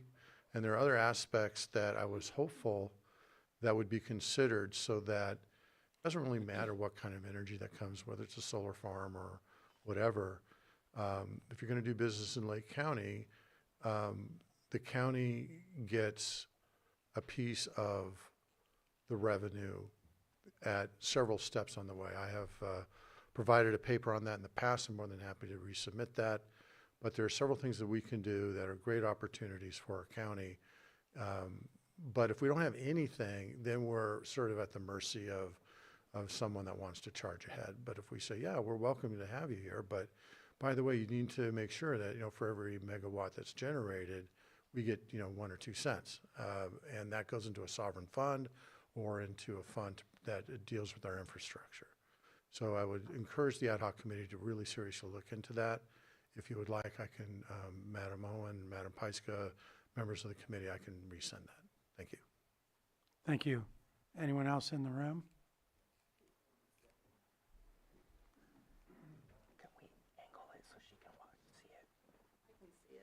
Hi, I'm can't. Charles Morse. It's kind of my first meeting, and I'm kind of surprised by all this. But when and if we do another power plant, you always got to figure out where the water comes from. The Middletown area, there was over 1,200 holes that were drilled, and by the Department of Interior, Union 76, PG&E, they never found any water. For all these geothermals, you're going to have water because it's basically fracking. You're going to shoot the water down there and come back. There's nothing up on that hill that can meet that kind of capacity. Now, I mean, if you have a desalination plant and a pipeline from the ocean, I would say great. Let's be like Alaska and give everybody in Lake County a dividend check just for living here. But otherwise, we're always back to the same thing. We don't have any water, but we live near our lake that's 3 million years old and it's only 8 feet deep. That's all I got. Thank you. Anyone else in the room?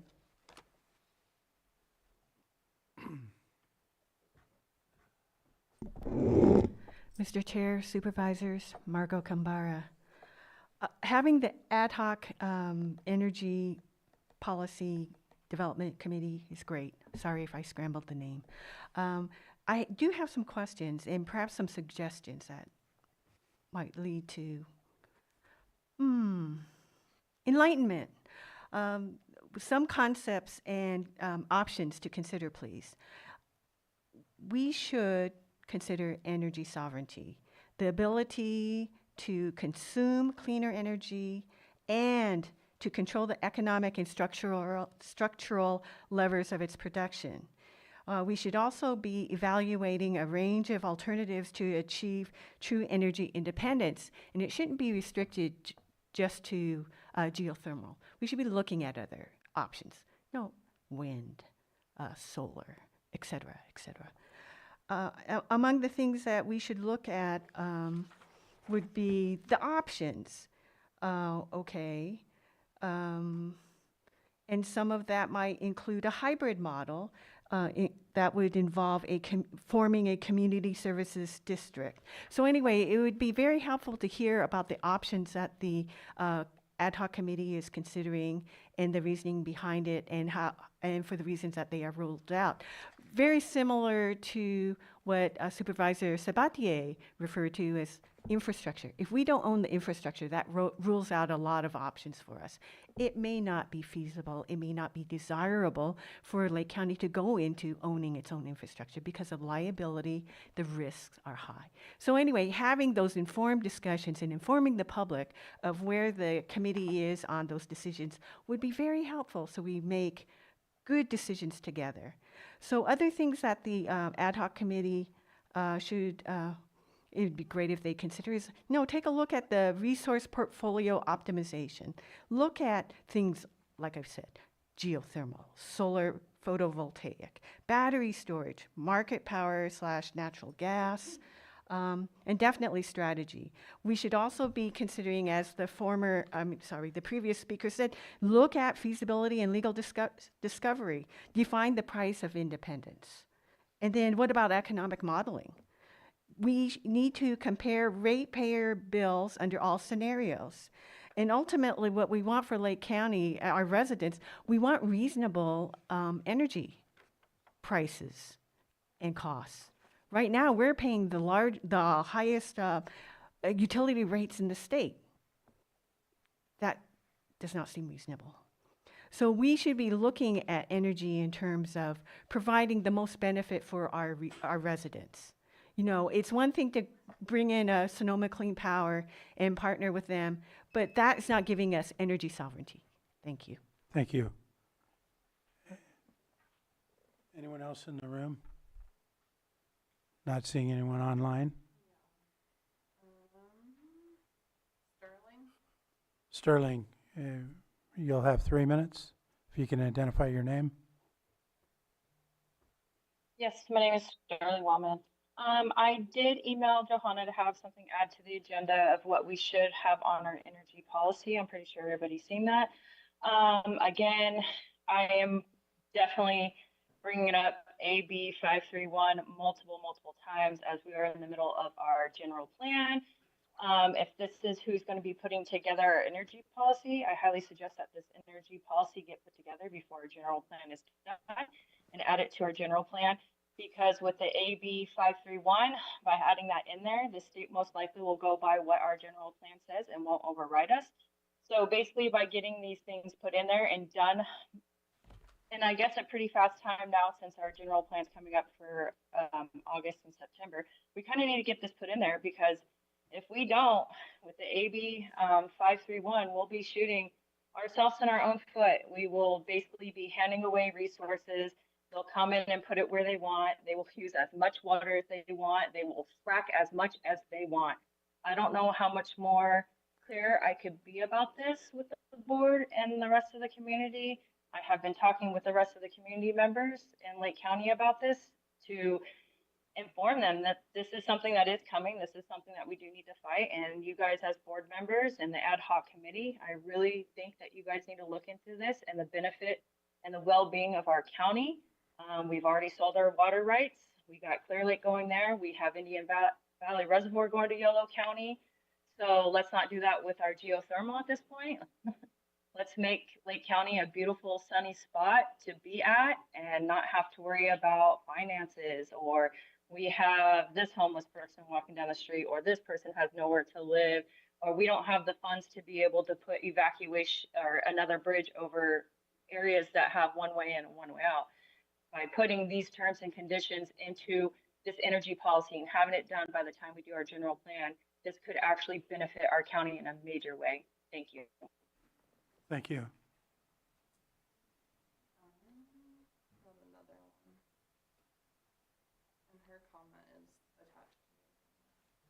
Do we have another online?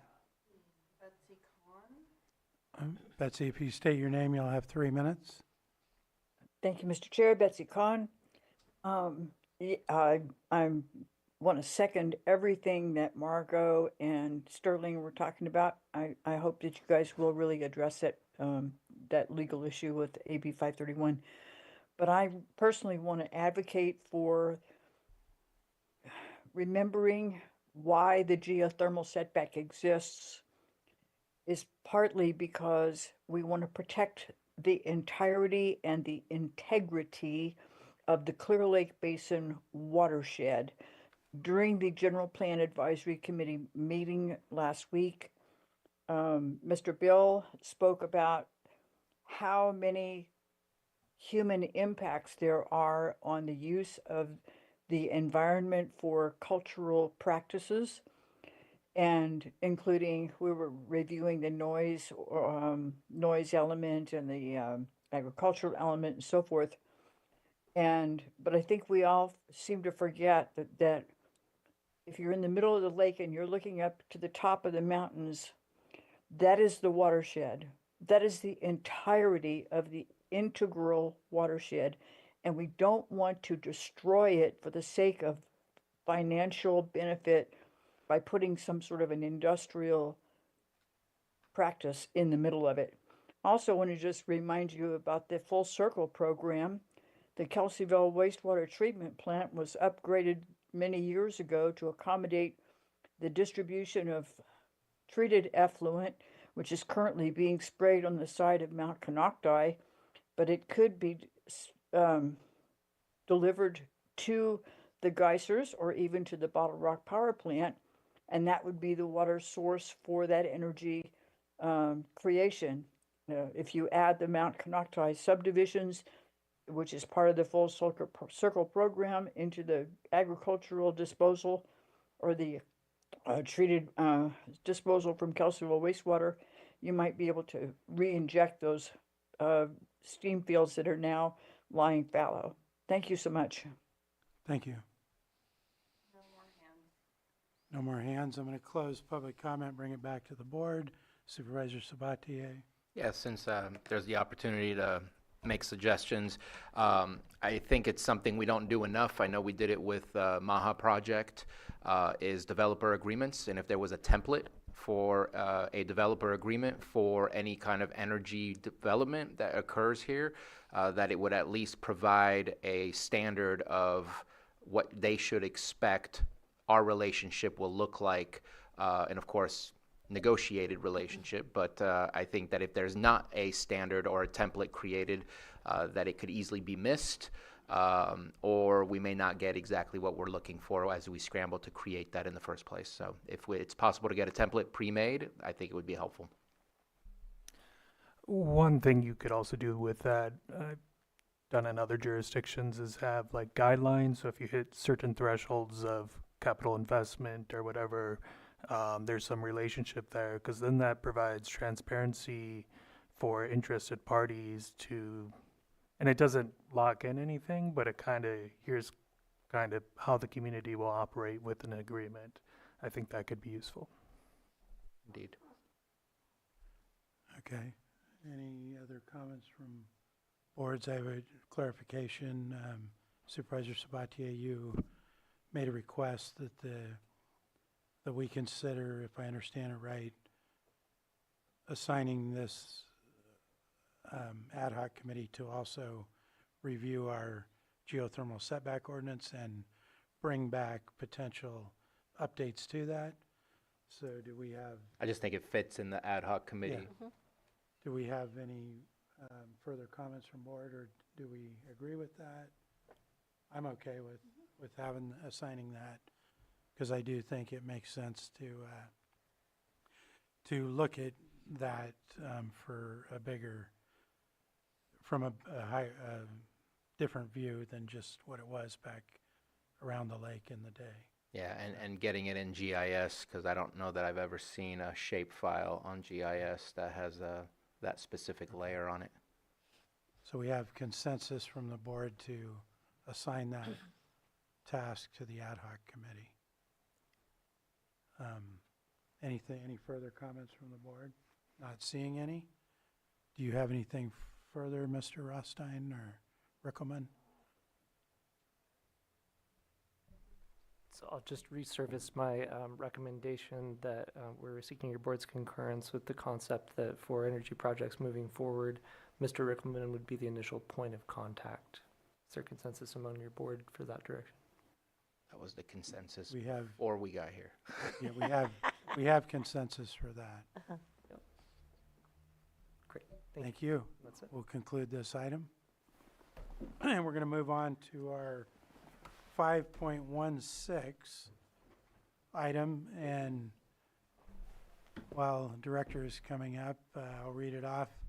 Approve Amendment Number 1 to the agreement between the County of Lake County Behavioral Health Services as lead agency for the Lake County Continuum of Care and North Coast Opportunities Incorporated to revise the invoicing provisions to align with the county's standard monthly billing and reimbursement procedures with no change to the maximum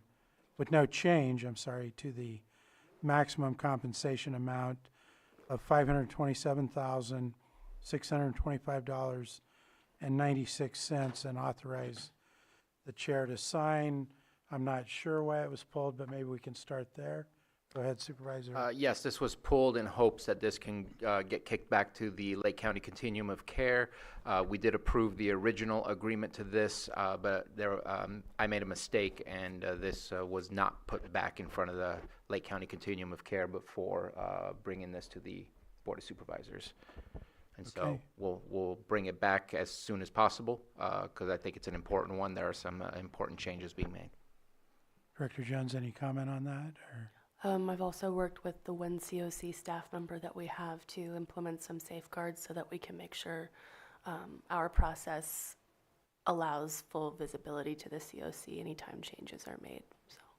Okay. Not seeing any other questions, I'll open it to the public in the room. No hands online, so we'll go in the room. Nothing? Okay. So I'll bring it back to the board and close public comment. And not sure what the, 517. okay, so we don't need any further on that. Sorry. We'll move on to our 5.17 item, which is approve agreement between the County of Lake and Lake County Office of Education, LCOE, for the provision of specialty mental health services for fiscal year 2025-2026 in the amount not to exceed $1,200,000 and authorize the chair to sign the agreement. Go ahead, Supervisor. So I pulled this because I had a few lingering questions, and unfortunately, our days are long, and I apologize for making you wait for this. One of the things that I noticed was changed, because this is, as you stated, this is a slightly different alteration from the prior contract, which is still confusing to me that we have two different contracts happening simultaneously, but one I don't believe has any funds that's been allocated to it. This was the SMHHS, something along. There's two contracts. One was to create this, and one is to provide the. If you can correct me, please. Yes. So to level set, we've had a contract with the Lake County Office of Education for the provision of Medi-Cal reimbursable specialty mental health services for many years, beginning at the Creativity School. A few years ago, we applied for and were awarded a Mental Health Student Services Act grant through the Behavioral Health Services Oversight and Accountability Commission. I believe the amount of that grant was, I'm not going to say, it was in the millions. And this is actually the final year of that grant. At the time, the grant was designed to expand the provision of specialty mental health services to all school districts in Lake County, not just the Creativity School. We have since site certified all those districts, and we are finishing out the remainder of the grant funding and are transitioning to the specialty mental health Medi-Cal contract as the primary funding source for these services. Thank you for that. And one of the things that I was concerned about was the contractor shall provide specialty mental health services to clients under the age of 21 referred by county. In the previous one, it was referred by the schools. I just, for the sake of the students who are in need sooner than later, what is the process for that? It just seems like it's an additional step in the process that may delay the services provided. If you can explain why that was changed over to the county. The county must play a role in determining the appropriate service pathway. However, students, families, teachers may refer to the program at the school. The program will work collaboratively with the county to determine whether or not they're best suited to serve that student or whether they should go to a more specialized provider. So effectively, there is no delay in accessing services, and actually that would be not permissible under any wrong door, or no wrong door, pardon me. So it could go from directly staff to then LCOE, which then lets you know of what's going on. Okay. My other concern was the time frame, and I understand that some of that was just through negotiations of the contract, where in April, this is only going through the end of June of 2026, and it's $1.2 million. I'm concerned about services were being rendered during that time period. What's the status between us and LCOE for the services that have been provided since July 1st all the way to now? And in the prior contract, which was through August of 2026, it was at 65% reimbursement, and now it's at 55% reimbursement, but it looks like it's being backdated to July 1st. If you can discuss the status on all that, please. Absolutely. We have spent the past portion of this fiscal year working with LCOE to develop a contract that allows us to be in compliant with all of the Medi-Cal AIM requirements. It's a significant lift, and it took us a long time to get through that, back through LCOE's council as well as ours. In the interim, of course, we all agreed that services would continue. It is unusually late to bring this late in the fiscal year. However, all of those services remain well within the reimbursement timeline. We don't anticipate any issue with clearing those services. And as soon as the contract is executed, we can begin batching up and processing invoices for July 1st as regards the contract amount. That was one of the things that was renegotiated this year after a thorough fiscal analysis. We are not able to afford to subsidize a pass-through rate of 65%. And LCOE obviously signed, so they're amenable. Do you know approximately how much is owed for the services since July 1st? I do not, but I'm happy to follow up with that via email if you have more questions about service delivery and claims billed to date. Thank you. Those are all the questions I had. Okay, thank you. I'll go ahead and open it up. Do we have anybody online?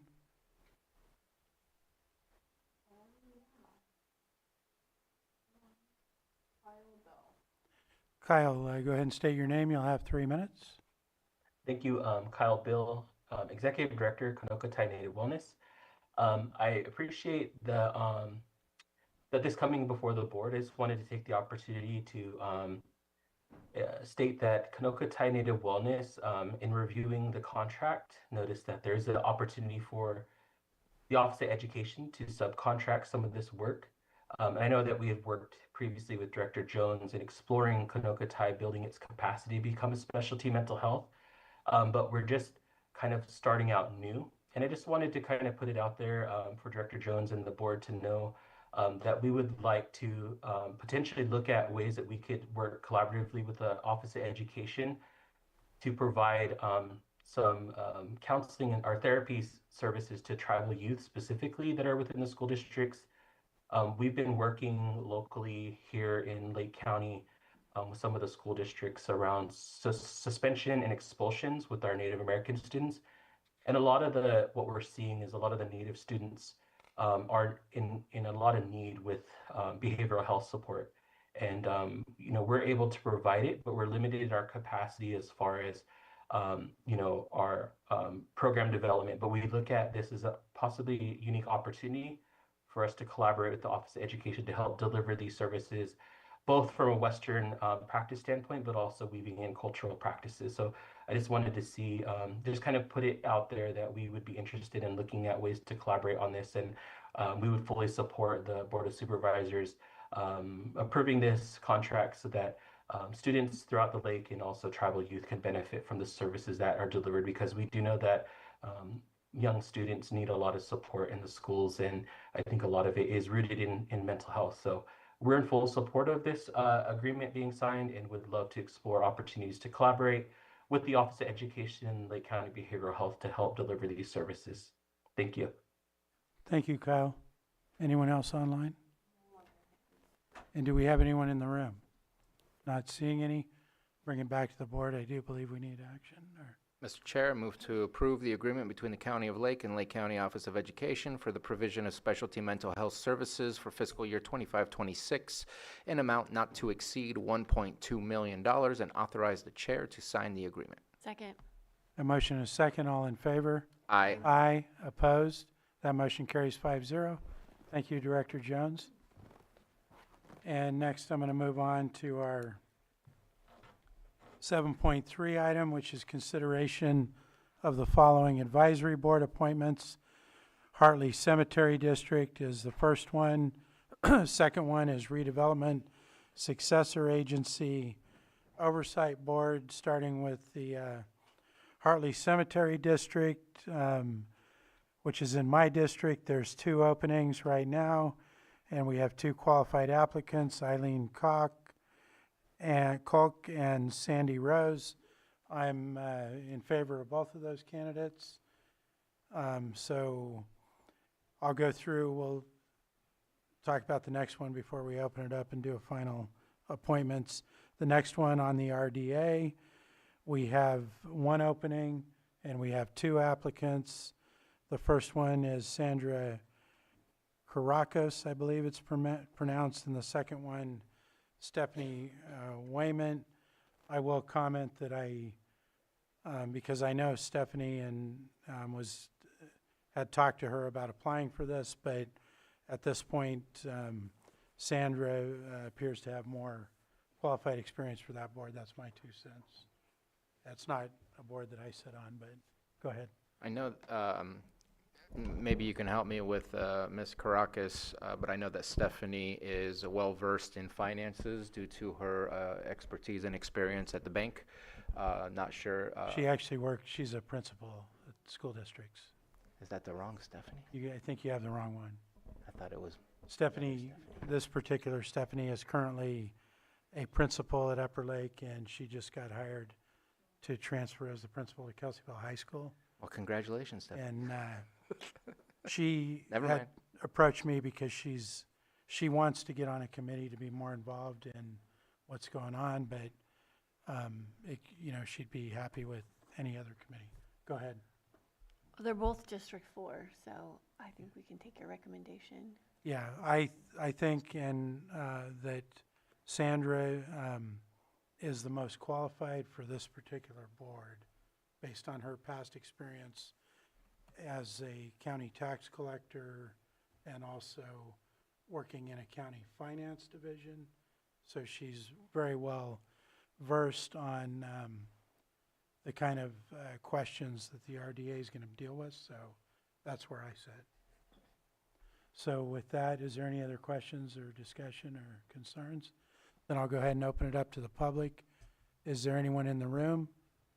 Not seeing anyone online? What's that? Genevieve, oh. Yeah, sorry. Genevieve, do you want to speak? Oh, sure. I just wanted to be here to support the item. It's not my decision. I just want to make sure you know I was here. Thank you, and I appreciate you being here since you do facilitate this committee and you're responsible to organize the meetings and notify the appointees. So It was thank Stephanie you. Wellmeyer and Sandy Cacharos.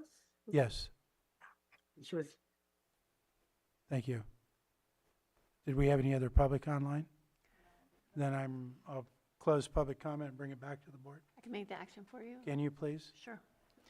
Mr. Chair, I move that we appoint to Hartley Cemetery District Eileen Kalk and Sandy Rose. Second. I have a motion and a second. All in favor? Aye. Aye. Opposed? That carries 5-0.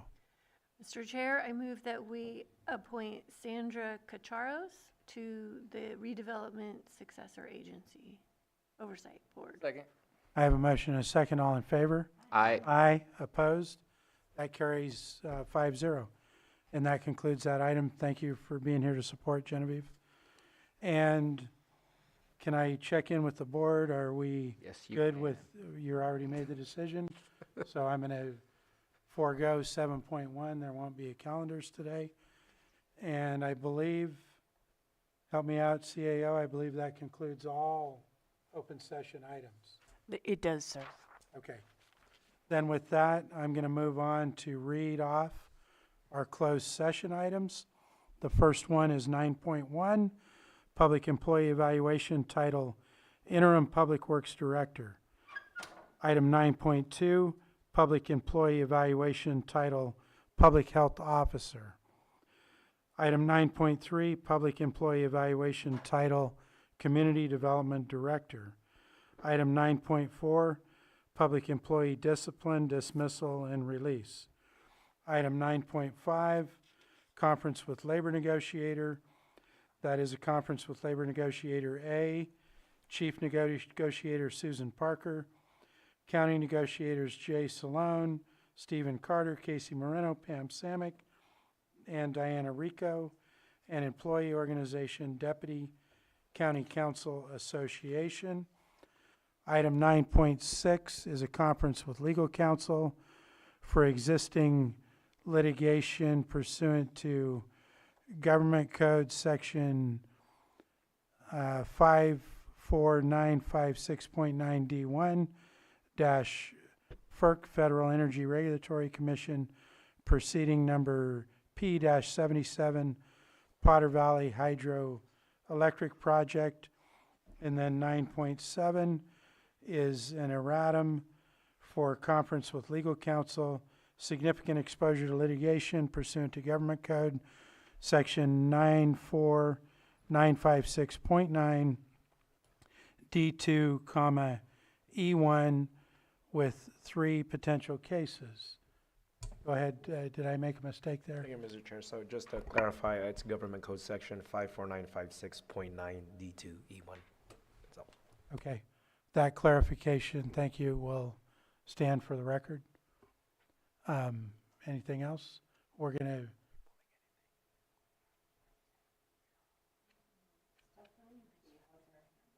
What was that?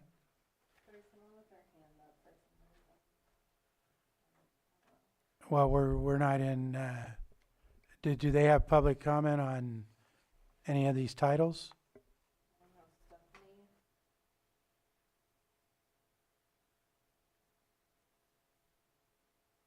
Hello? Yes, Stephanie, do you have a public comment about the titles of the closed session items? Actually, I wasn't able to speak earlier. Okay, we're closed. Unfortunately, could you send us an email? It's gonna literally take a minute, but I can if you'd like. Yes, because I can't take comment on items that were not in front of us right now. So Okay. if you could send that to the clerk of the board, please. Okay. Thank you. Was there anything further, County Council? No, so we're going to be in recess until we have partial shutdown. So we'll be moving into closed session, partial shutdown, Sam.